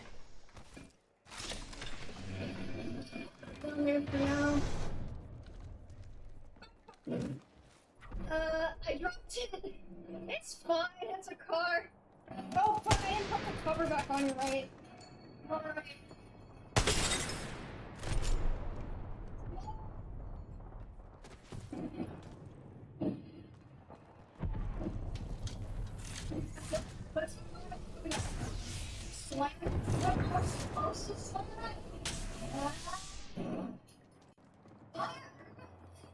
What car works? Okay, now I guess I just let it run and Hostile landed near me. it should be fine, right? Jesus, look! Drive it. Oh my goodness. Okay. Time to go for a ride. I made it out of the driveway. Okay, we need some fucking tunes or something. Oh wait, should I not use this right now? If the battery is fucked up. Oh god, that's so fun. What did... Cars seem fine. Please don't play that music.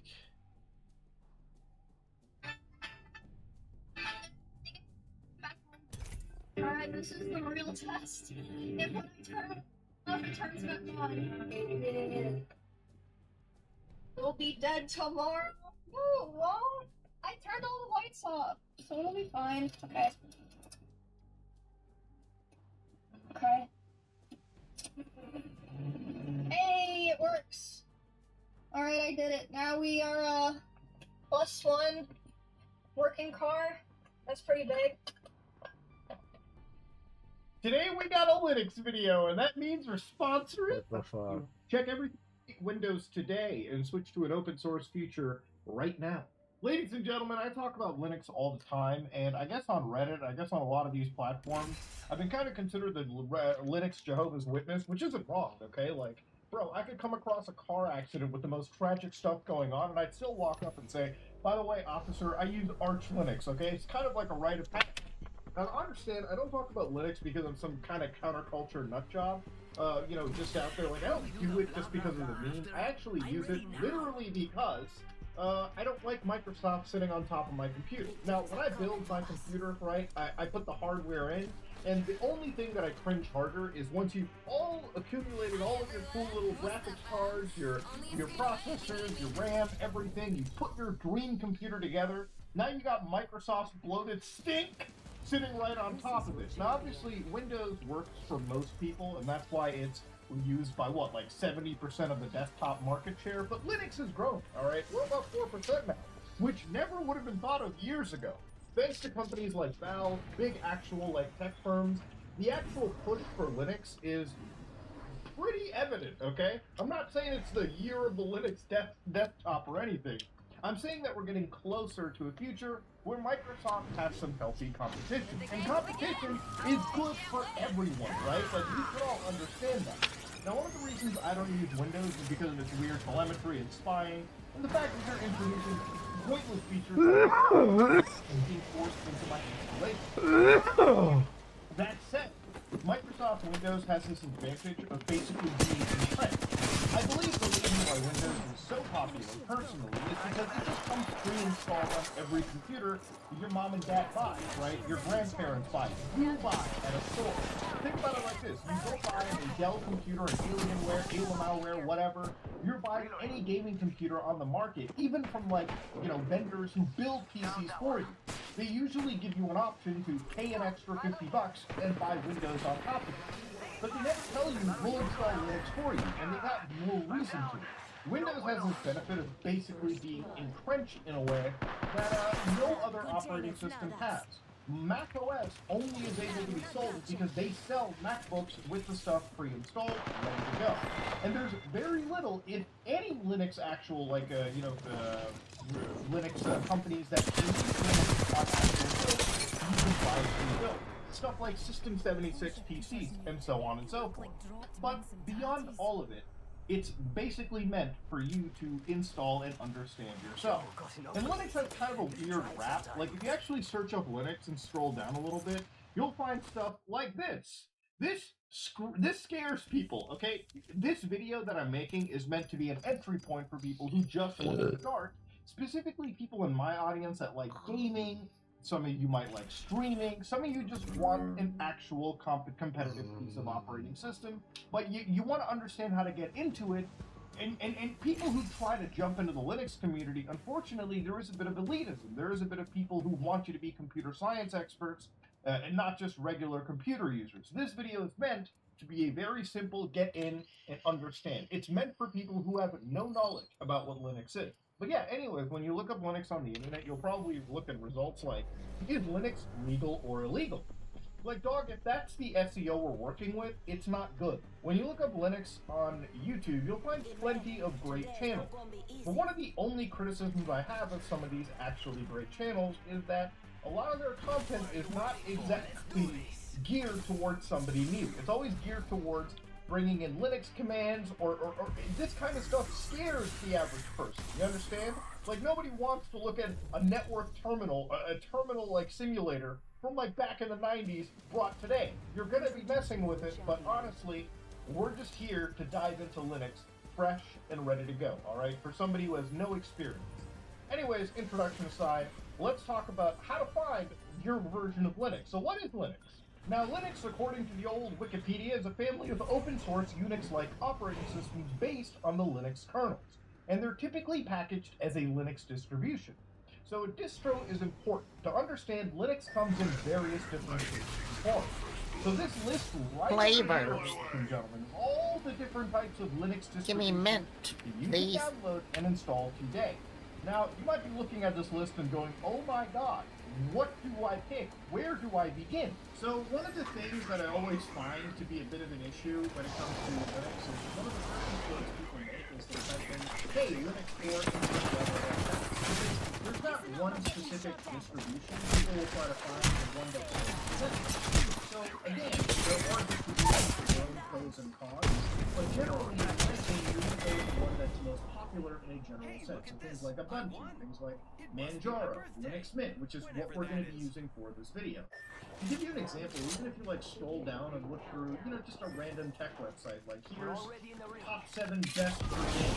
You'll open this up and you'll realize, okay, well, they're just giving me the general choices like Ubuntu or Fedora and Manjaro, literally everything that we've mentioned so far. So again, don't get confused by any of this, like, you know, these blogs or whatever. Just go with one of the more popular websites or the most popular distributions.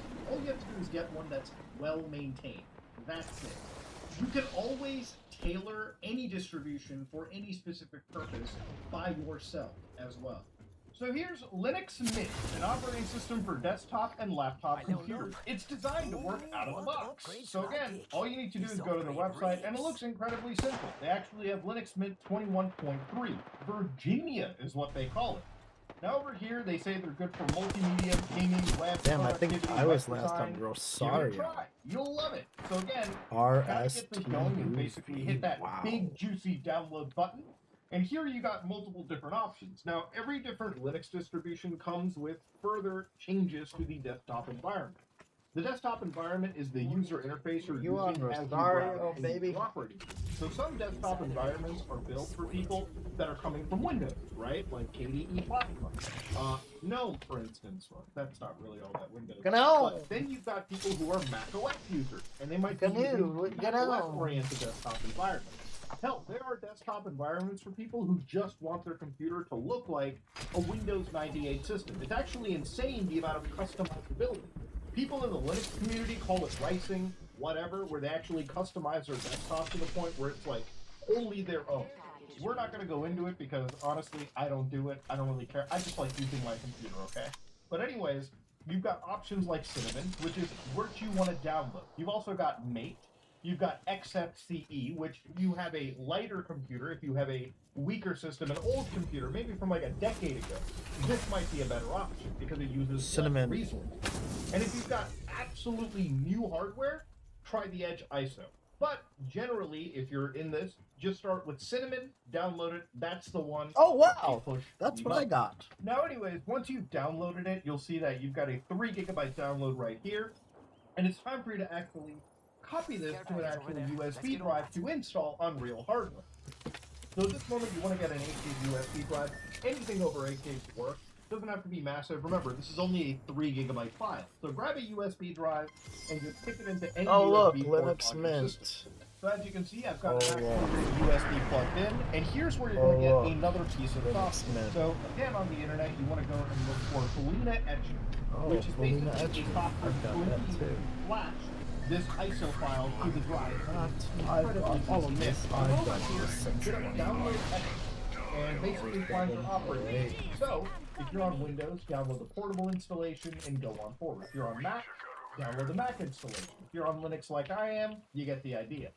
Alright, so now that you have Balena Etcher, what you want to do is you want to flash from files. So click this button right over here, and what you want to do is you want to do Linux Mint. You want to actually pick that ISO file, select the target, and this is going to be the actual USB drive that you plugged in. Hit select, and just hit flash.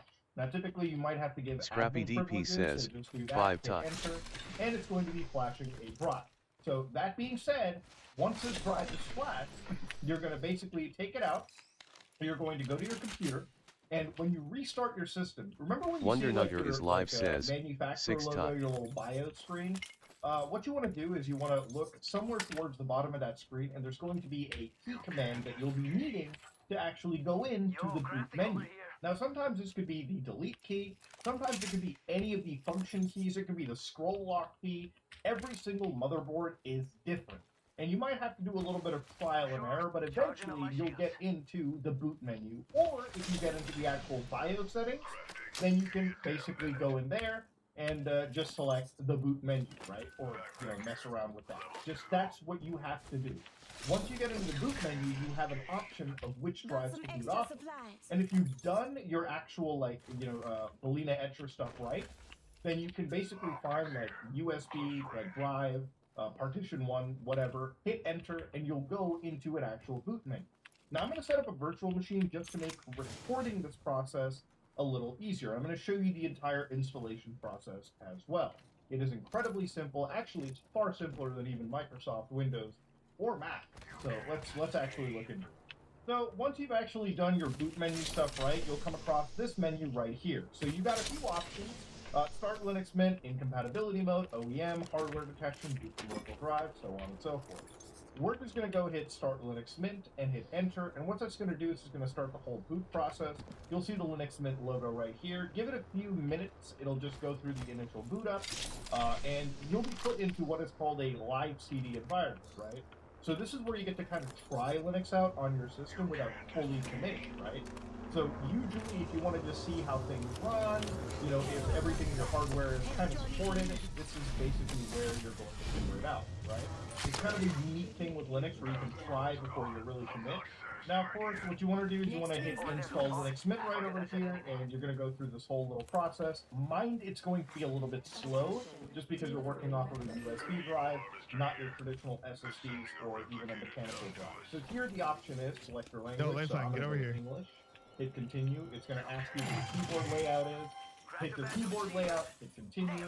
It's going to ask you what your time zone, I think, is. Or no, it's going to ask you install multimedia codec. So multimedia codecs are required to play some video formats and to properly render some websites. Just hit yes, hit continue, and go forward. So it's going to prepare a special set of drivers just for it. So here it's going to ask you, the computer currently has no detected operating system, what would you like to do? Now, you probably won't see this just because this is a virtualized machine.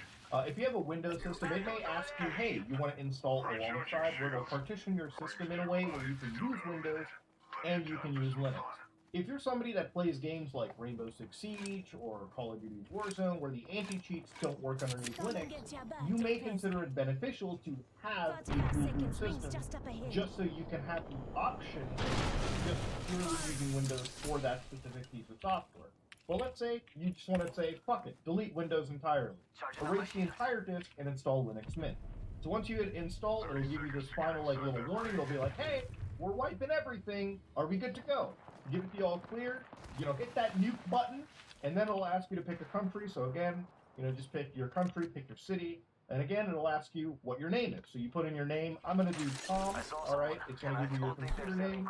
You can put whatever you want here. Your username, I'll just put Tom. Your password can be anything. Do 123, just for the sake of making this video. It'll tell you if the password is too short. And you can even set it to log in automatically, but I would not actually recommend that. Over here, you can even ask it to encrypt your home folder if you want the extra layer of security. I'm not going to do it for this install. And that's it. You're done. You can walk away. You can do whatever you need to, because it's doing the whole process for you. So this is literally how easy it is to install Linux. Now what I'm going to do is I'm going to install it on this actual laptop that I have, just because I don't want to wipe my entire computer for a video. And then I'm going to show you how to start getting it set up. So we've done basically the hard part. We've done actually setting it up. Let's get to actually setting it up for gaming, streaming, and actually understanding how Linux works and how to properly use it for a beginner. Alright, ladies and gentlemen, so now that we're back, here's a fresh Linux Mint installation. Now, starting off the bat, this took, I would say, less time to install than Microsoft Windows ever did, and the actual installation looks clean as heck. Now, one of the first things that I needed to do, obviously, to get things entirely working, and this is sorry for the guerrilla videography, I had to do this before I could screen record and use capture cards. Go into the Linux Mint bottom left, the start button, so to speak, and just type in driver to get access to the driver manager, and then over there, what you're going to do is you can auto-detect your graphics card. So in this situation, it detected at an RTX 2070 mobile. All you gotta do is install the recommended version, and boom, restart, you're good to go. Your graphic drivers are there. Now this is where things are a little controversial. There are a lot of Linux users who don't believe having anything proprietary and non-open source on your system is a good thing, right? Now, I'm one of those people where I don't give a shit, okay? This is my computer. I'm going to use it just like I want to. So there are two options if you're an NVIDIA user. You can go the open source route, which the graphic drivers are kind of there. or you can use NVIDIA's proprietary stuff. And that gets you access to things like DLSS and a few technologies that are exclusively for them. The only trade-off is not everything on your system then is going to be open source. There's going to be that one proprietary block from NVIDIA. Now, if you have an AMD card, rest assured AMD support under Linux is like 1,000,000 times better than NVIDIA. It's all baked right into the kernel, so you're pretty good in that department. But that's the only caveat that I have to offer. Now, if anybody on Reddit gives you crap for this, then you can just tell them to, stick it where the sun don't shine. That said, when you start up your Linux Mint installation, it looks very simple, like this, okay? So what you're going to do is you're going to go right to the first steps here, and we're going to walk through this just so everyone understands what they want to do. So launch the desktop colors, and over here you can pick your color schemes. If you're one of those people where you think using light mode is a sin, then you can change that right here to dark mode, okay? So now you don't have to worry about it, okay? It's all changed, it's all better, okay? So boom. Now that we're all basically done there, you can launch the system snapshots, which, again, you have to enter your sudo password, so whatever password you set during installation, provide that over here. And this is where it's going to ask you to set up your snapshots. Now, snapshots are like system restores, so if an update goes wrong, you can go open up Timeshift and revert to before an update went wrong or when you installed a very intricate piece of software. So again, right here, you want to make sure rsync is enabled. That's the only one here. And of course, it's going to do a quick estimation, and you're just going to basically set up a backup solution right here.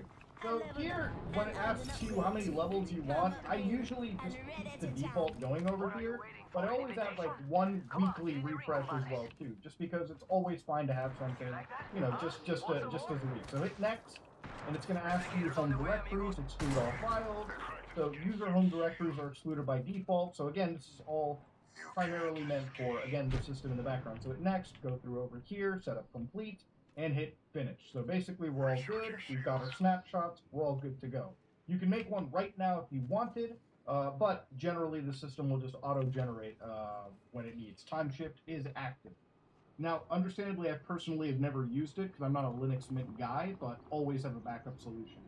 The driver manager, already kind of covered it. Update manager, also important. So obviously, like most operating systems, whether you use Windows, Mac, or Linux, or BSD, whatever, you will come across updates. Updates are good. Make sure your system is updated. So again, when you open up the update manager, it will tell you this tool provides your operating system with software and security updates. So it's simple, Upgrade right? your Like, Linux Mint. you know, Vanessa, you're right. Like a terminal or anything scary so far. Okay, All of Vanessa's this gonna is come pretty on much this above bitch. board. What you would expect with any standard computer operating system. It's as simple as Windows or Mac. So again, hit OK, and what it will do is it'll start processing and checking for updates. So it'll say, hey, a new version of the update manager is available. So just hit apply the update, and of course it'll ask you for your password. So your pseudo password is like the ultimate, it's like the Microsoft UAC. It's like the, basically elevating your permissions. So obviously updating packages, your system, you can imagine you need to have updated permissions. So again, provide that password, authenticate, and it'll apply all of these updates. And with Linux, unlike Windows, you can do a lot of updates just in the background. Even updates that need you to restart your system, you can restart whenever you feel like you want to. So you're not really at the beck and call of Windows or even Mac. So here you can see all the updates that I still need. So again, some of these updates are important. Some of them are, just random blips and blobs. What you want to do is you want to make sure everything is highlighted. And of course, it'll tell you got 50 updates, around 500 megabytes. All you got to do is hit install the update. And lo and behold, you can walk away. It'll tell you that some packages, like Linux headers, Linux image, so these are deep kernel updates. This will require like an actual full restart. So hit OK, give that password once again, and lo and behold, this is just how Linux works. Okay, so again, pretty simple so far. So while this is happening, right, you can go back to this welcome page, and you can look around things like the system settings, the software manager, which we'll get to after the restart, and of course, if you want to add a firewall, you can add a firewall right here. And if you don't want a firewall, you can take it off. It's entirely up to you. Remember, this is your computer. You're completely in control of it. Okay, so now that we got the update done, can I tell you right now, nothing is more exhilarating than a system update. If that shows you how dead inside I am. But of course, you might be like, alright, now where do we begin? Okay, now this system is incredibly simple. You understand, this is your menu button, your start button, I guess, we'll just keep it there. And of course, here you've got a bunch of options. You've got your quick access. You've got that terminal button. Remember that, it's always there. In fact, it's literally right next to the Firefox button. You will need the terminal if you want to deal with some really important things. We'll get into a lot of this stuff towards the tail end of the video. So here you've got a bunch of applications already installed. So for instance, in accessories, you've got just all these standard applications. And again, feel free to look around them as much as you want. You've got graphic tools, so if you want to draw stuff around, it comes with basic tools. Internet, you've got things like HexChat, which is IRC. You've got a torrent client. You've got Thunderbird, which is a mail application. You've got Firefox web browser. So again, what you need to start off with is already just a web browser. This is pretty much standard for most Linux installations. Now you might not be a Furry Fox fan, so let's install the web browser of choice. So for instance, we'll fire up good old Firefox. Brave browser, or I don't know, if you're something like a Google Chrome Playfine, you gotta stick with this, you fucking noob. Now what it'll do is, underneath Linux, what'll happen is you will get different types of packages depending on the package manager that you use. So there are 3 common package managers. Because we're underneath Linux Mint, we're part of the Debian family of a bunch of things. So we use something known as the app. Now this can be downloaded that file if you're in this camp, or if you're somebody who uses the Fedora camp of Linux, we'll download yeah, you use a package manager named Yum. Now if you're an Arch user like me, you'll be using something you'll be messing around mostly with a terminal right there. But don't let this scare you. Now that you know that there are 3 key paths, you know your path under Linux Mint is the .debian path. Now, this is a improper way to download image. I showed this last time when I was covering Linux stuff, but I'm going to show you the proper way. So usually underneath any of these installations is something known as the software manual. And you'll find software manual. So open that up, and it'll fire up the software manager. So think of it like a basically the idea is, instead of going to like saving sites on the internet, you go to the software manager, you basically download whatever you want here. So if you want to have this just on the desktop, basically, right click this little tool right here, and then all you need to do is basically pin this to the camera. So even if you close the application, it will always be there. Now over here, what you want to do is you want to type in Google Chrome. And, if you look through the software repository, Risto says, lifeline your cheeks. You got both Google Chrome and the unstable version of it. But let's say you don't want Google Chrome, you want Brave Browser. So again, clear this entry field and type in Brave Browser. And all of a sudden, you'll find out. I love how he's going through all this shit. I believe even Microsoft Edge might be on here. So if you still want like a Microsoft browser, just get the dev right here. Get the Microsoft Edge. So I'm going to go get Brave. I'm going to highlight Brave right here, and it's as simple as clicking the Brave browser, hitting that install button, and then finish updating all the shit, then we're going to restart, then we're going to upgrade the actual operating system. A bit, I would say. 3.5 gigs is a fair bit, but I think it's also downloading a whole bunch of FlatHub tools as well. So hit continue, and of course, it'll install the browser. So much like the App Store for your mobile devices, or the App Store on the Microsoft Windows operating system, or Mac, it's the same thing over here. So this initial install will probably take a little bit just because it's a brand new Linux installation. FlatHub is also installing as well too, but that's how it goes. In the meantime, let's look for other stuff. Let's say you want to play Switch games on your computer, right? And you don't want to listen to what Nintendo's telling you. You can type in Ryujinx and get access to a Switch emulator. Hit install, bam, it's right there. You want to play PS3 games? RPCS3, and it's right there. A lot of the most popular tools underneath most operating systems are pretty much available, feature complete on Linux systems as well. So while we're installing Brave, let's install some software we need for gaming. So you want to talk to your homie, you want to get Discord, or you can actually type in Discord, and boom, right here. Now, because this is Linux, if you're doing a lot of screen sharing with audio, you can get the Discord screen audio. I don't really do a lot of that. I just talk to people. Just go over here, go to Discord, and of course, hit install. And of course, right here, just hit continue. So again, it's part of the pipeline. It's doing this in the background. You want to get Steam by any chance? You know, to play some video games? Go look for Steam right over here. And lo and behold, you'll find Steam available. Now again, all you have to do is click the first option. That's usually what I go with. And of course, hit install right here. Now this isn't a FlatHub version. This is just like the native build. Hit continue, and it's going to ask you, hey, we need a password. So give it a password, install Steam while you're at it. So, I was going to cut and wait, but it seems like installing applications is faster than you can expect. So now that you got your browser installed, it's a simple matter of opening the Startup, typing in the word Brave, and lo and behold, right there. So hit enter, and it'll fire up your brand new browser. So over here, you can set it as the default.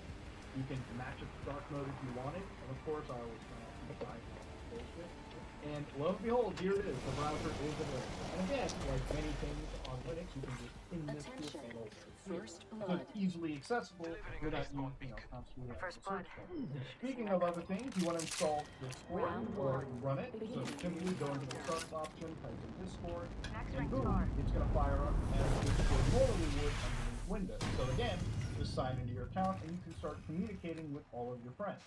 And all of the updates are done entirely through that software manager. So when there is a Discord update or a Steam update or any software that needs to be updated, the installation will alert you and tell you which packages need to be updated, and you just go through a process of updating it like normal. Again, I want you to think of it mostly like an app store. And nothing stops you from going to Discord's website and downloading Linux packages yourself, the dev versions, and installing. It's a simple matter of downloading the dev files, having it right there, double-clicking it, and there will be a package manager that'll do a lot of that stuff for you, the legwork. So you can install packages right here. I wouldn't ever recommend it. I would just go through the software manager if you can.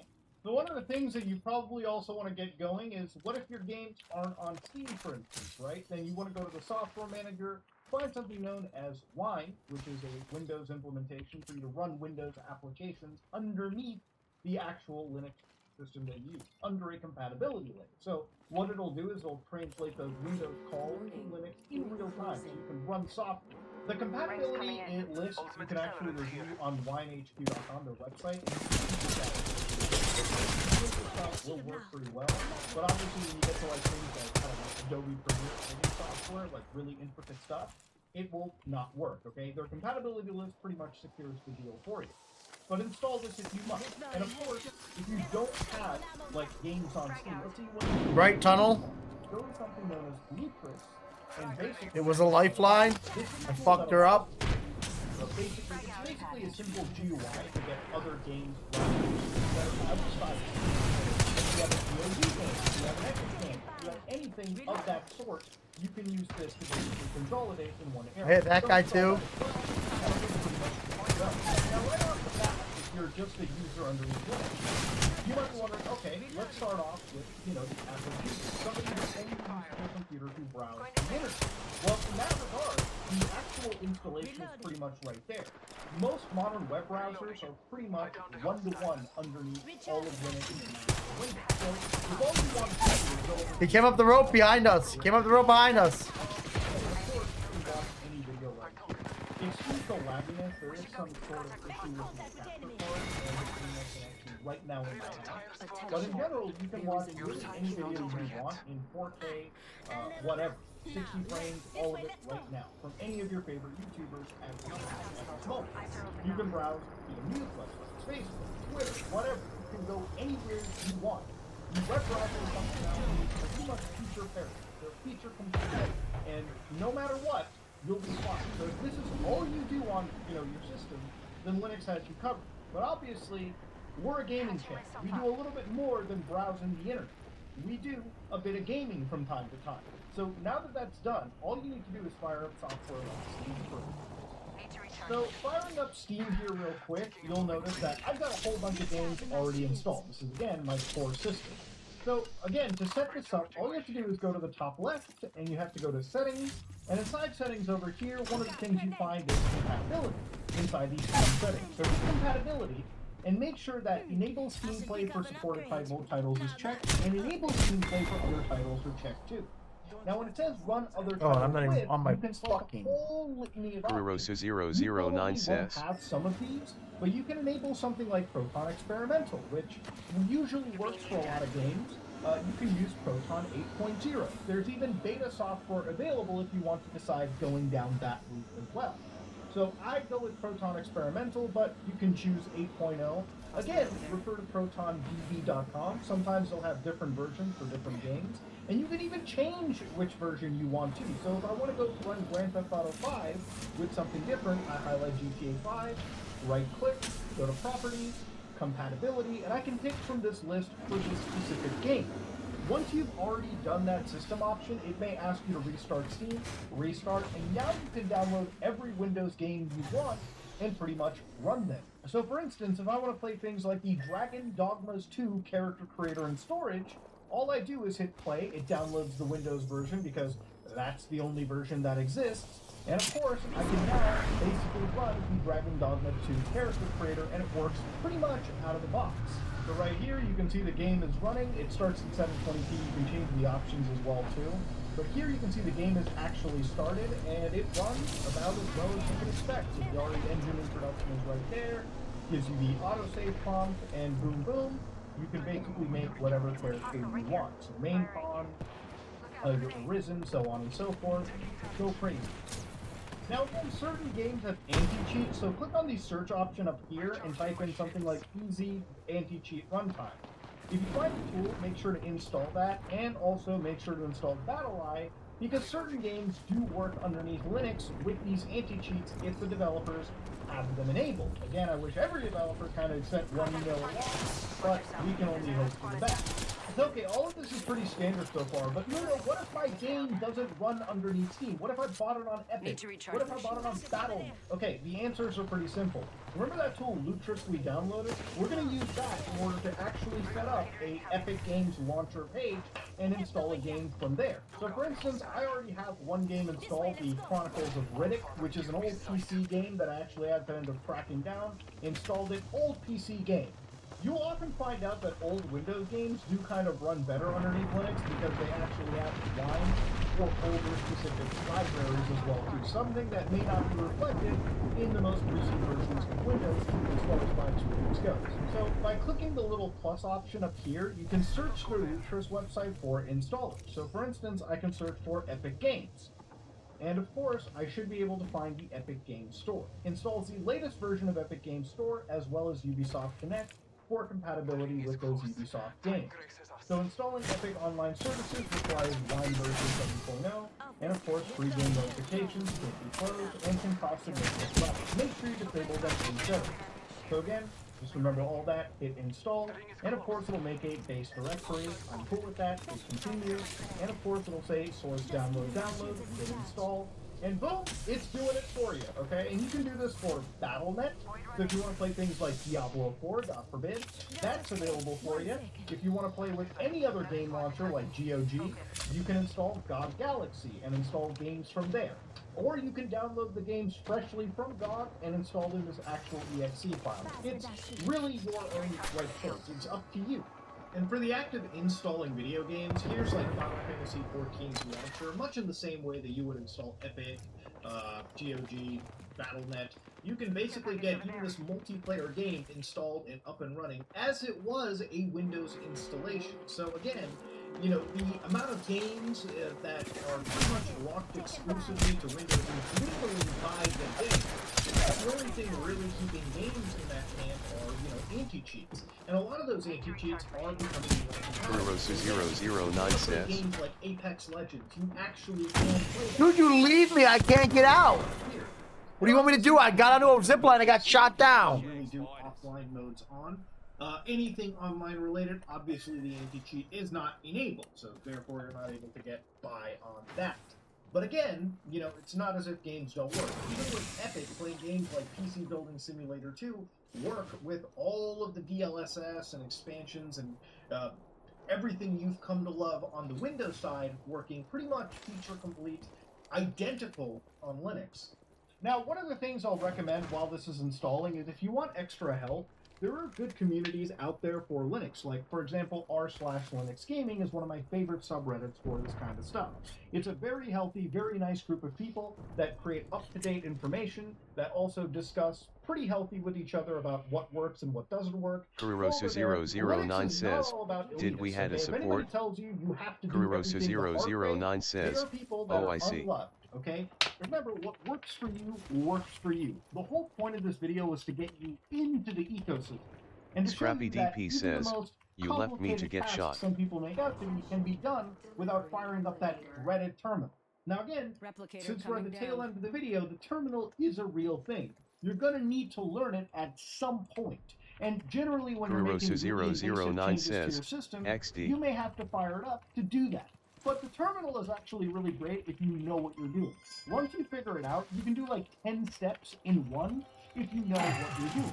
And again, there's a whole community Scrappy out there that DP tells says, you I got exactly hit. which commands to put Recovered in. and then tried I to think zip over line up time, and out people and. eventually do learn these things. So it's Scrappy not something DP that's says, totally out of the realm. out and So got for shot now, down. If you're gaming, browsing the web on Discord, or if you want to fire up OBS, you can fire up OBS and literally use it as you would on Windows right now. So again, now that the installation is completed for Epic Games, hit launch, and lo and behold, ladies and gentlemen, it's launching just like it would on Windows. So boom, boom. Now, once you log in, you can download your Epic Games and play them, and it's just like you were on Windows. Kururosu009 says, no worries, we just spare one craft. You probably might get banned. So don't go downloading Fortnite and then expecting it to work. It's not going to work. That's just a matter of fact. Fortnite is not supported underneath Linux, and the only person you can blame on that is Tim goddamn Sweeney. That said, play something else or keep a dual boot installation.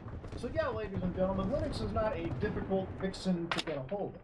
In fact, switching to it is easier than ever. Maybe this video was a little longer than it should have been. Kururosu009 says, we'll craft you. Step by step how Kururosu009 says, again. as I could. And I really hope for somebody who is brand new to this topic, who wanted to switch, Scrappy DP who wanted says, to understand just how to dip their toe into the pond, they can. Now, of course, once you've gotten this up and set and going, and you're enjoying your installation, you may choose, maybe I want to use Arch Linux like Muda, maybe I want to switch to a different distribution. That is entirely your choice.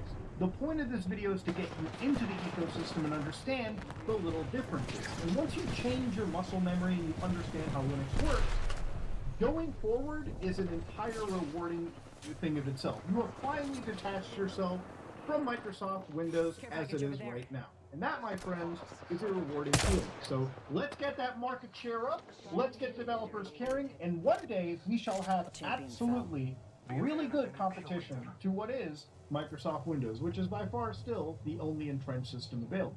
But that said, ladies and gentlemen, if you like what you saw, please like, comment, and subscribe. Dislike if you dislike it. I'm out. What's up, boyos? Seems like that TikTok band's moving a little bit forward, ladies and gentlemen. Now, a couple days ago, I talked about this TikTok ban as if, there was something that was going to actually happen. This stuff people are really careful of. That's where the whole national security spooky stuff comes out of. Now, obviously, I have a bit of a mixed feeling toward this law. Now, part of me is totally okay in the fact that banning an application like this, I have no sympathy. China is a country that bans basically everything imaginable, alright? You can't fucking use Google there, you can't use YouTube, you can't even use Facebook. Dog, you can't even do the most basic things. You try going up a magic siege, type in Tiananmen Square, already banned before the word is even said. It's wild. Great Firewall is insane. So for every application that the Chinese government bans, I really don't care if on our side of the world we start banning their tools as well. I get it. I understand. This is why any retaliation from them actually has no bearing. You've already banned everything. Because, even no matter what rumor comes up by them saying this ban will be really bad, there really is no actual equivalent response they can give. All they can really do is start banning actual American companies that operate there, maybe like Apple or something, which, I don't know, maybe things can escalate, but that's the kind of world we look at. Now again, ladies and gentlemen, I want to go back to this bill, because I think it's important to cover this. And obviously, this bill's most important section is it's called the Protecting Americans from Foreign Adversary-Controlled Applications Act, right? Now, of course, if you look into it, just a quick summarization, what this act will do is it'll basically make it unlawful for any entity to distribute, maintain, or update the distribution, maintenance, or updating of any of these applications. So if you're Google or you're Apple, and you're running the App Store, you. I told you I didn't want to do that. American company running the brakes all you reinstall cannot distribute TikTok or facilitate the maintenance and update of it. Basically meaning that unless you have the application already downloaded to your smartphone, you will not be able to re-download it again if this law actually ends up happening and going through. Now, again, it also means that providing internet hosting services to enable the maintenance or update. So if you're somebody that's a cloud provider, meaning that you're Amazon, for instance, right, selling the server space for them to use, or Oracle, or anyone, then you are automatically barred from actually providing your services to a foreign adversary-controlled application. That's also how this works. And again, when they talk about covered companies in this, what is really being discussed is any entity that operates, and this is incredibly vague, they operate.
Match found.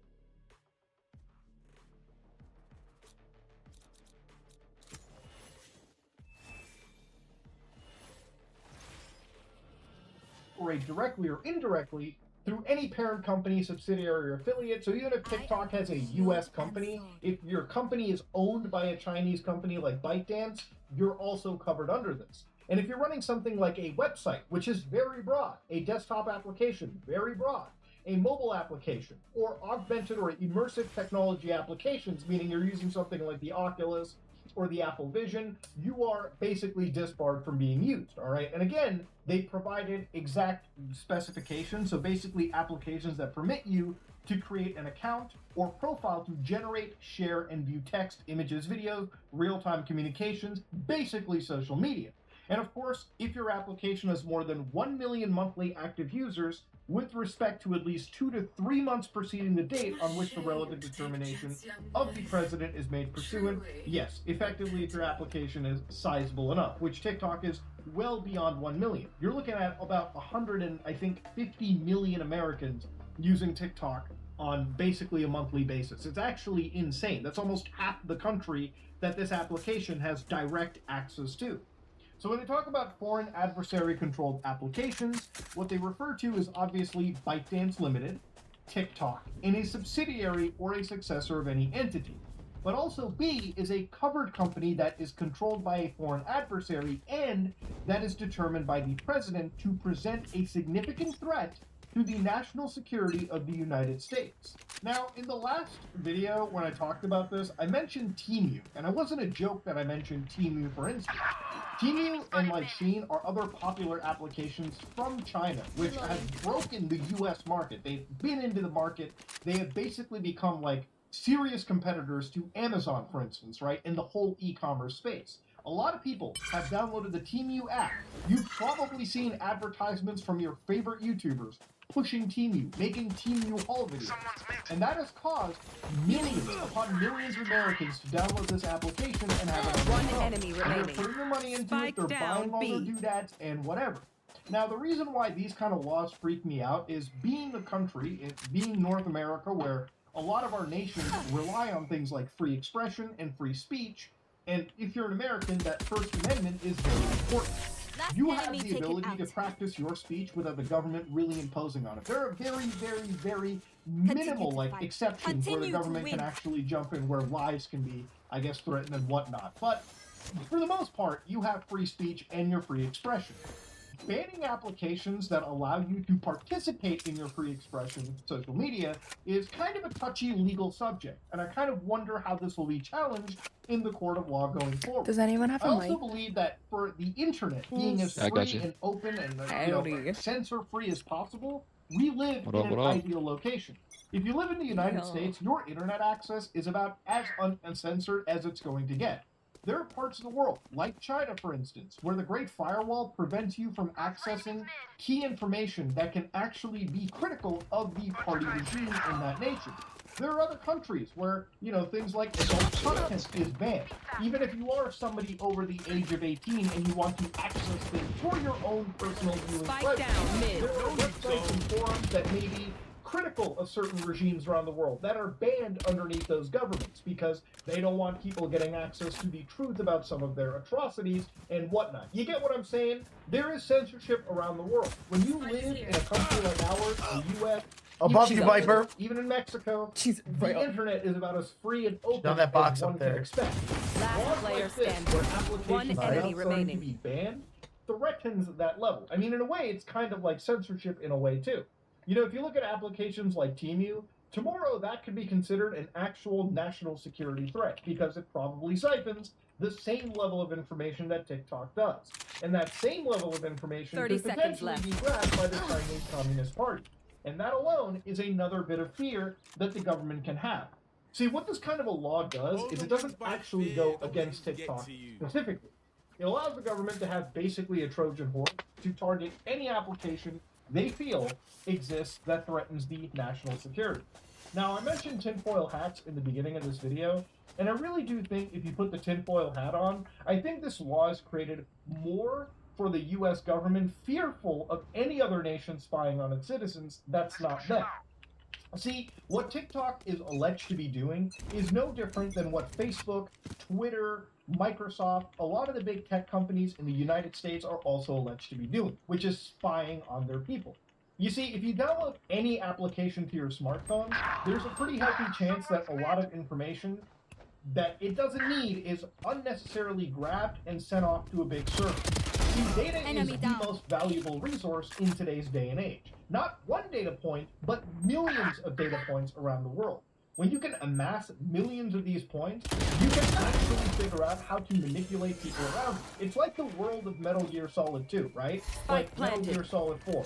Once the Patriot AI has access to millions of data points and the feel of how society reacts, you can manipulate things like elections. You can manipulate the health, the mental faculties of society around you. If it sounds like an insane thing that I'm saying, don't really think about it, right? Like, imagine if you wanted to push a certain conspiracy theory, if you wanted to push a certain dialogue in the world.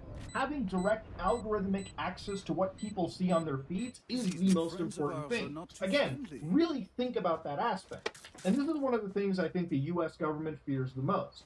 Because if this is a situation about national security and caring about your privacy laws, they would actually pass a data privacy law instead of just outright banning TikTok. There's a lot of ways to do this, and this seems like a way designed literally kick the only outlier out of the big tech spying party that exists. So again, I know that I'm saying a lot of things, but to understand, there are laws around the world like the GDPR, which is the General Data Protection Regulation in the European Union. It's a massive piece of legislation that covers a lot of data that governments in that region, if they operate, have to basically abide by, or they suffer serious penalties. I got Neon over here on A. Like the right of access, encryption, email marketing, personal data. It's an important piece of law that needs to exist pretty much around most of the world out there. Now, the US has data protection laws. Obviously, if you are under the age of 13, you can benefit from something known as the Child Online Privacy Protection Act, or COPPA. If you're in the medical industry, then chances are there are federal laws like HIPAA designed to protect incredibly sensitive information out there. But if you're somebody just browsing on your smartphone, there is no law for you. In fact, if anything, it's open season. Now, ladies and gentlemen, some of the most important data broker companies in the world, at least in the US, include Experian, CoreLogic, Epsilon, Axiom, LiveRank. And these are companies where basically their entire job is to scrape personal information floating around on the internet, amalgamate it, and sell it to big companies around the world for serious gains, okay? You might be wondering why this is. That's because, like I said, one person's individual data isn't important. What is my data is not key and important in one big pool. However, millions of people, imagine having like 40 million people, or imagine having the entire state of California's data sitting on your hard drive, sitting in your entire system. And you can use that and parse exactly how to individually target or mass target people in that state. That's what's important. That's what's worth millions of dollars. And again, there's entire businesses that are centered around doing it. And from the surface, all they basically claim to say is, it's time to do what winners do, data-driven marketing. On top of the wall. Terms like this, right? Marketing feels impossible. Up to But your it doesn't lock have chamber. to be. Let us take the complexity of connecting platforms, Last player unifying data, standing. giving you customer intelligence, meaning all of the personal private information that they amalgamate. Yeah, this is what they're selling to these big companies. Companies like Citibank, L'Oreal, Office Depot. There's all different types of corporations they're going after. And if you think they're not making good money doing this, you'd be mistaken. These guys are raking in millions upon millions of dollars, basically selling doxes of you to all these big companies. And it's crazy because there exist entire companies out there that fight against these people filling out opt-out requests. I mean, there are entire blogs you can go to figure out how to opt out of their information. You don't even have to let them sell your progress for you, your actual personal information.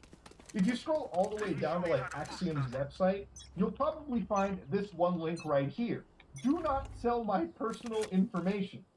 Now, just to remind you, how fucked up of an industry is it where you have to go individually to all these actual corporations and file this one form multiple times, waste hours of your day just to make sure your information isn't sold? It's baffling. You click this little piece of information, and then they tell you Axiom believes that consumers should have choices regarding business use of information about them.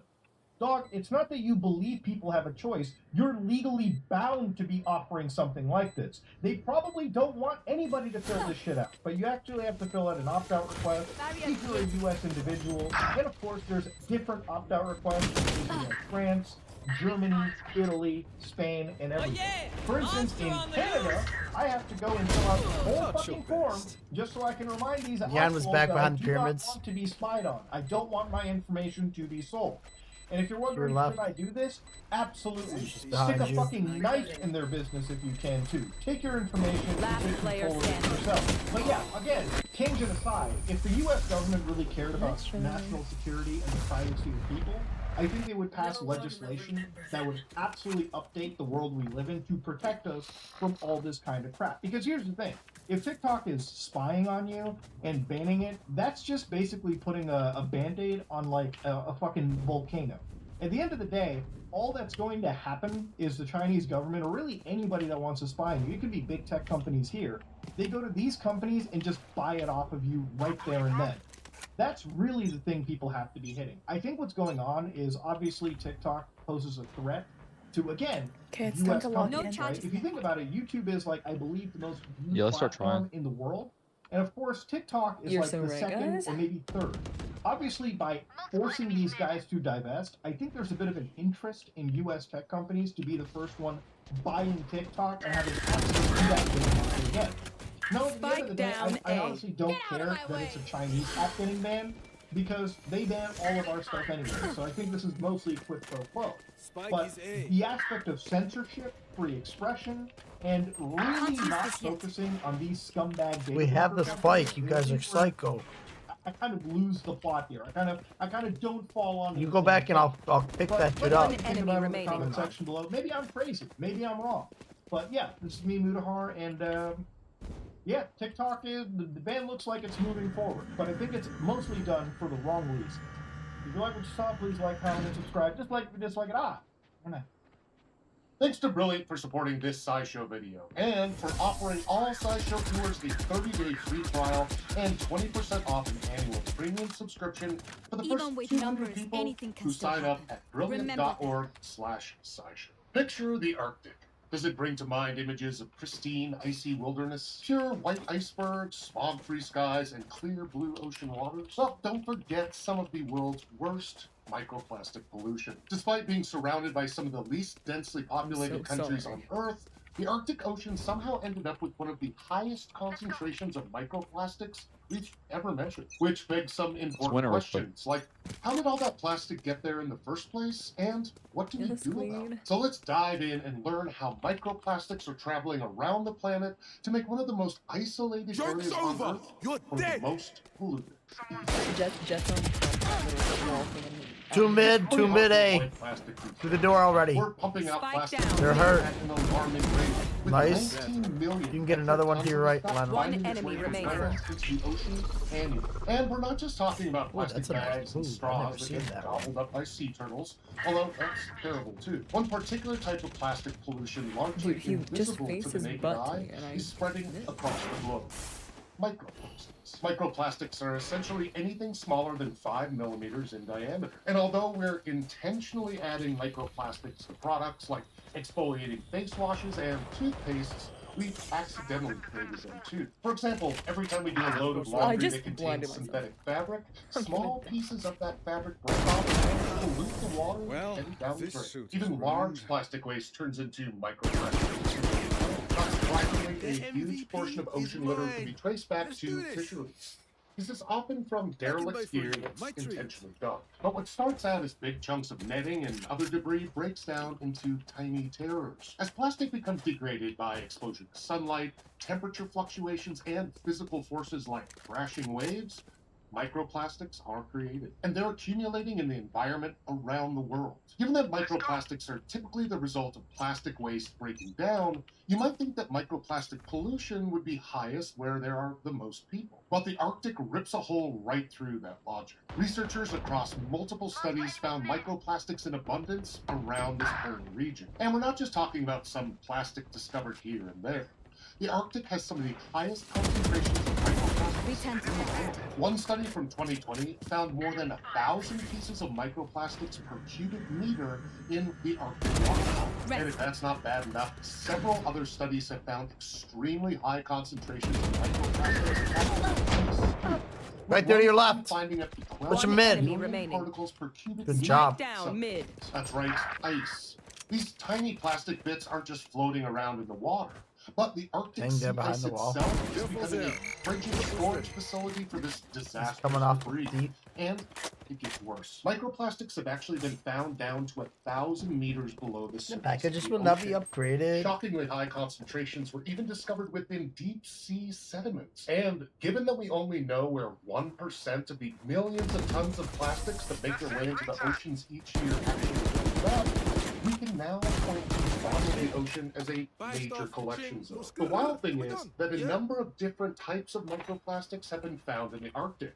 Not just the kind you'd expect, like broken up bits of abandoned fishing gear. That sends up a red flag to researchers that this isn't simply mid-ocean plastic waste breaking out in the North. Arctic is clearly emerging from distant sources. There's still a lot of accumulating in massive quantities in such a remote location, but we do have a few ideas about how they're getting there. Now, as expected, a fair bit of the pollution is not only from ships and industry in the Arctic waters, but also the nearest inhabited areas, like Greenland. This tracks, especially given that remote communities tend to have poor waste management options to work with. But given that Arctic pollution is so high and population density is very low, this alone doesn't account for the sheer quantity and diversity of plastic in that area. Researchers think a lot of it comes from much farther away, across the Arctic by way of ocean currents, floating rafts of ice, and even to try and understand where all this plastic is coming from, researchers use satellite images and sea ice motion to track the movement of water. Oh my god. They also took ice cores to figure out when these plastics became embedded in the ice and where the ice originally formed. Now, it's hard to come to strong conclusions about the origins of a lot of these plastics. They're so widely used in various products, meaning they can't be tied to any one industry or location. That said, using models and accumulated data, they were able to figure out some of the most likely pathways. For one, plastics are traveling from the Pacific Ocean via currents that move through the Bering Sea. And that's in addition to Atlantic currents that bring North American and European pollution up into Arctic waters from the opposite direction. Microplastics are also likely traveling via rivers, most notably from Siberia, that weave through densely populated areas, picking up micropollutants along the way before eventually reaching the ocean. Given that about 10% of the world's river discharge ends up in the Arctic, that's a huge volume of water for urban waste to hitchhike north in. To put it simply, this seems to be a case of all roads lead to the Arctic. And we have very good reason to be concerned with this buildup of microplastics in the Arctic. They hit home in a bunch, but I couldn't finish them off. Microplastics don't just get widely distributed in the environment, but also within the living things that call these spaces home. They've been found in a wide range of organisms, from seabirds, fish, One enemy remaining. She got that whore. Understand the health impacts I just that come wasted along with what the heck? accumulating plastics inside of you. It's hard to imagine it's good. Last Even if we don't round have in the all half. the answers for how the Use plastic everything is you have. getting to We the lose it Arctic, anyway. solutions have been proposed. Given that plastics don't exactly care about borders, researchers have pointed out the need for local and global action. Worldwide, to stricter regulations around Arctic fishery practices. There's also a bright future for technologies that help us with plastic-free living, including biodegradable fishing nets. There's no one perfect and easy solution, but these kind of changes could definitely help us move in the right direction. Whether you're in an urban center or a remote icy landscape, one thing is for certain. The plastics you use are breaking down into tiny pieces and down, getting mid. everywhere. Luckily, it doesn't have to be that. If we produce less and use more, we can stop the flow of this invisible menace. You're Maybe over here one on A. day, the Arctic really will be that pristine wilderness many people imagine. Now, Hit there me on. are a lot of ways that you can help take care of the environment, like using less gas. Now, electric vehicles are great in theory, but are they worth the One money? enemy remaining. You can discover the answer thanks to Brilliant. Yes, the interactive online learning platform with thousands of lessons in science, computer science, and Spike math planted. also tackles case studies. Let's all go together. And their I'm gonna case wait for study you. on maximizing the electric car Get value. out of my way! You'll use correlations and So regressions to learn for yourself what I'll take kind you of to the bang an dance. EV buyer gets for their buck. You'll get to work with EV performance data to No understand charge. how batteries compare to plug-in hybrids, and you might even learn facts along the way. To get started, go to brilliant.org/scishow. Who or wants the that? link in the description down below. That link I'm a also generous gives the man. first 200 people who sign up 20% off an annual premium. I don't wear a subscription. queen's outfit, I Then wear a you'll get your king's first crown. 30 days free. Thanks to Brilliant for supporting this. Switching sides. And I cheat on my wife. Wow. What? What do you expect kings to do? How do you get surprised about that? That's I thought you were a king. queen. That's a kingly behavior. It's a bit of a meme. It's been centuries and centuries of the same thing, and then people get surprised when it happens. What did you expect? The king got bored with his queen and decided to find a little something on the side. That is not king behavior. Isn't that real king behavior, though? It's been going on forever. This is just because you women have this weird fairy tale that's been told to you over and over again. You think that's real life, but real life... What are you talking real about? life... What is this nonsense? What do you mean? You're not aware of what's going on in England and the UK? The Phantom Queen that's missing, or princess? I just want you to leave a comment telling me what your favorite... Dog, I think we're just playing Valorant. I'm playing Valorant, aren't you? I'm having fun. Would you guys have diplomat in here? She wanted me to be a queen, so I started gossiping. Don't get me. How you keep your mind from thinking too much about real life. Are you not aware of the missing gate? Back in 2021, in response Someone's to gotta stick that. presenting their One enemy remaining. You're right. Hit him, hit him, hit him, hit him. Last player standing. He's there. Go. Are we on offense? Nice job! Once wrote copy for the satirical magazine The Onion, tweeted out, sorry for the Michael, I invented the toilet nexus as a cautionary tale. Company. At long last, we have created the Torment Nexus from classic sci-fi novel Don't Create the Torment Nexus. Tweet to be humble, the cartoon don't laugh. I just thought it deserved one. It went viral very quickly and has now become a shorthand. You for very turning much online offended for her. Every time capitalism makes possible Actually, something I don't know what inspired by something happened. that very Never specifically mind. presents How capitalism and the outrageous. idea in the first place as a dystopian nightmare that should Wow. never ever be done. One recent high-profile example of this is, of course, Netflix. After Squid Game became a hit for them, a TV show about a truly horrific and sociopathic game show-style event designed to prey on, exploit, and kill vulnerable people, made vulnerable by any realistic exploitation in the first place. So, what did Netflix do in response to the success of this cautionary tale? Oh, well, they made it into a reality show. You're playing it Yes, behind. yes, sure, exactly as much exploitation. Do not create the I couldn't hit it. Fucking. Oh my god, it sucked.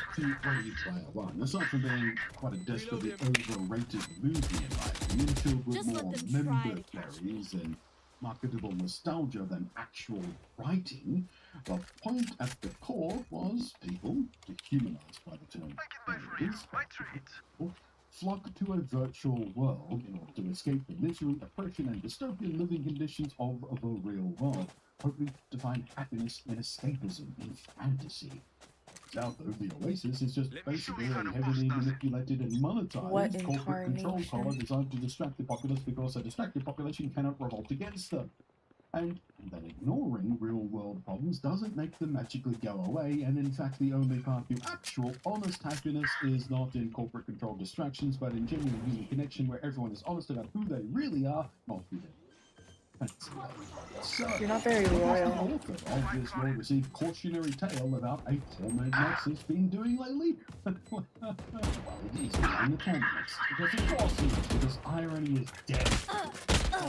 Last player standing. Studios has just teased a tiny and I'm betting utterly non-existent look at its new game, which it is calling Open. And I'm betting it will not be an open platform, but hey, if it's one thing corporate interests are good at, it's obfuscation. The teaser trailer for Open doesn't actually show anything of worth, of value, of interest, of informative value. It just banks heavily on the imagery from Ready Player One movie, which, oh my God, is that ever on the nose for the subject? Never mind actual information, nostalgia will do the trick.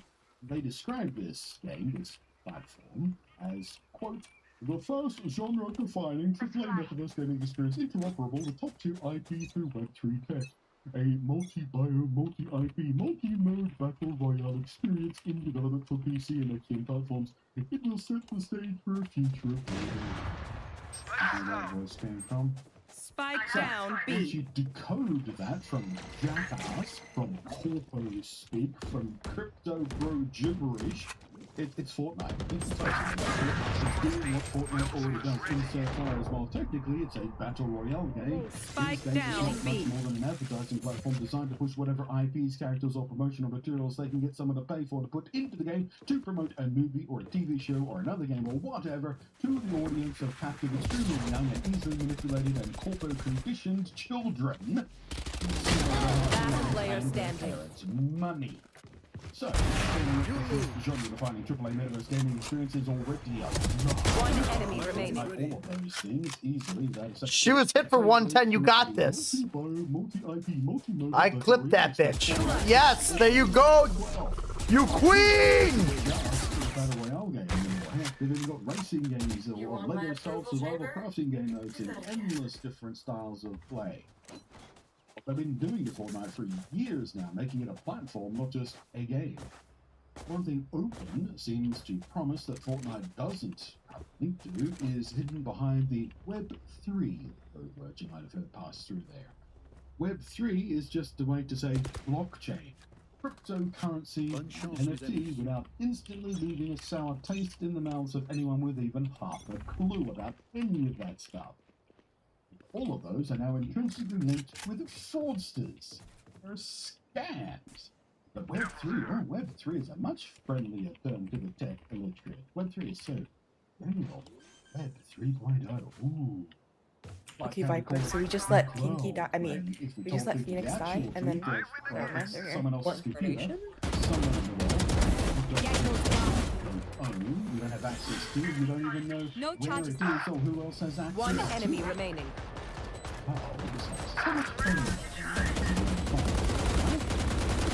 Eventually, was reporting on the announcement of Open, it quotes Open's PR drones or claiming the quote, immersive multiverse will be filled with nostalgia-infused biomes featuring characters and cultural legends across iconic franchises. Again, it's just an advertising platform. That's what it is. It's banking on nostalgia bait, and for the companies who own these IPs to pay to put them in there for exposure's sake. It's just Fortnite, but with blockchain I'm on and rank. NFT shit baked into it as well.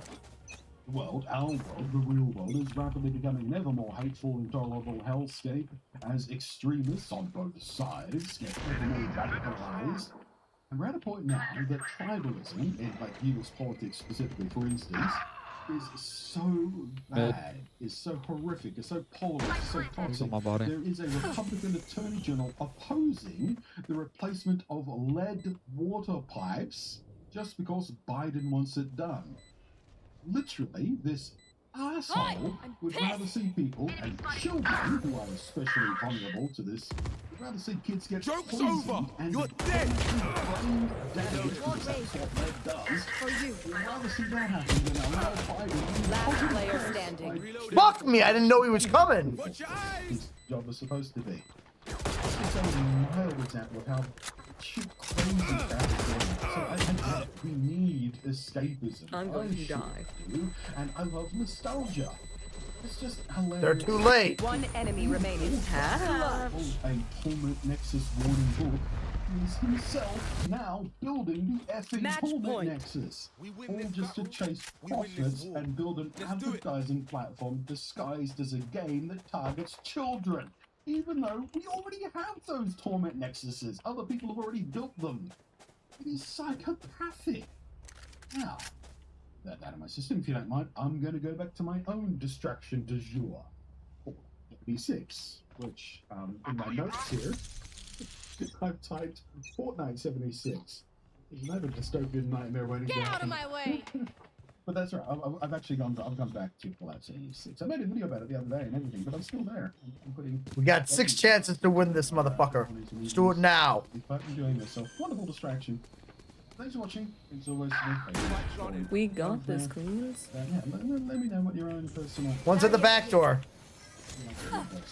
Don't turn your back, Viper. Okay. Well, here. The diamond is dead. It was dead the moment that I ate 3 bags of Nerd Gummy Clusters in 3 days. Your duty is not over. But I still kind of am. One enemy remaining. I am bulking, so I'm eating a lot. Last player standing. 40 on Jet. We're gonna win this, motherfucker. No, you didn't. Nice try. He don't got it. He don't got it. He don't got it. No! Attackers win. I love you people. Thank you. I broke my shit. Buckle up for some serious quantum stuff. The company Woo, baby. pursuing a unique approach to quantum computing has reported a breakthrough. They say they've managed a computation that would have taken a conventional computer millions of years, which, if true, is the most impressive quantum computation we've seen so far. But is it a computation? Let's have a look.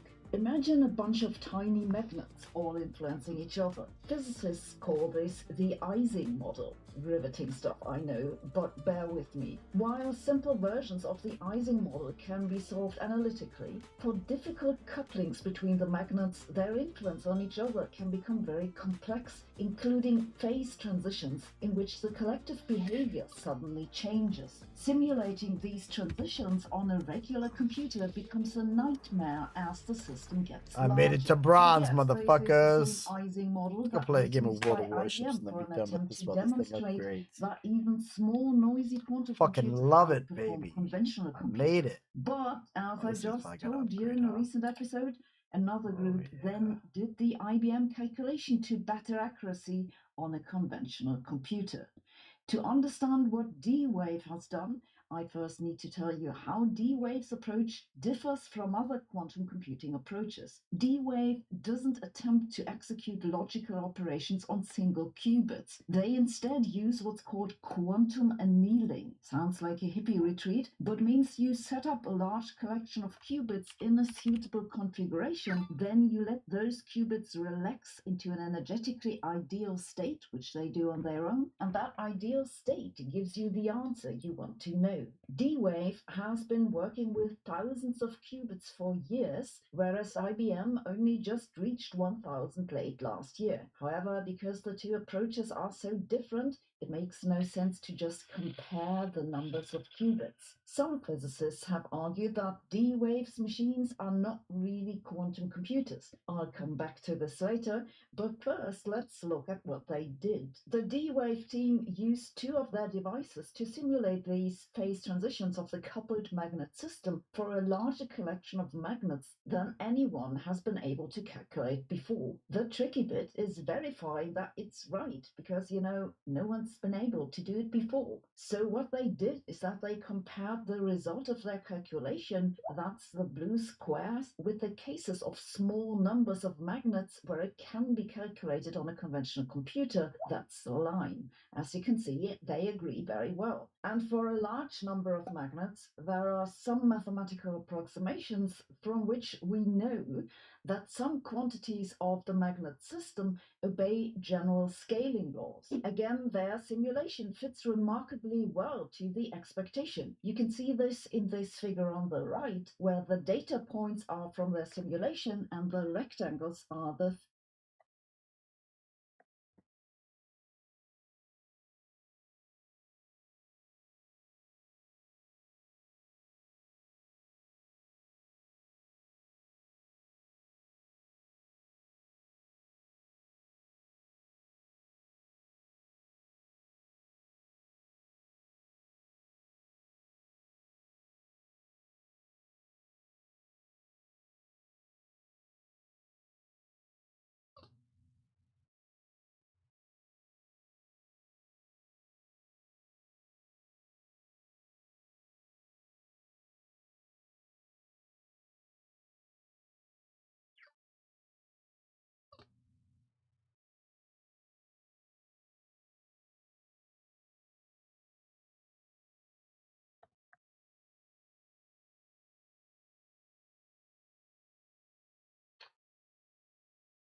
This is taking a fucking long time, so I guess I'm gonna just stop and go to bed.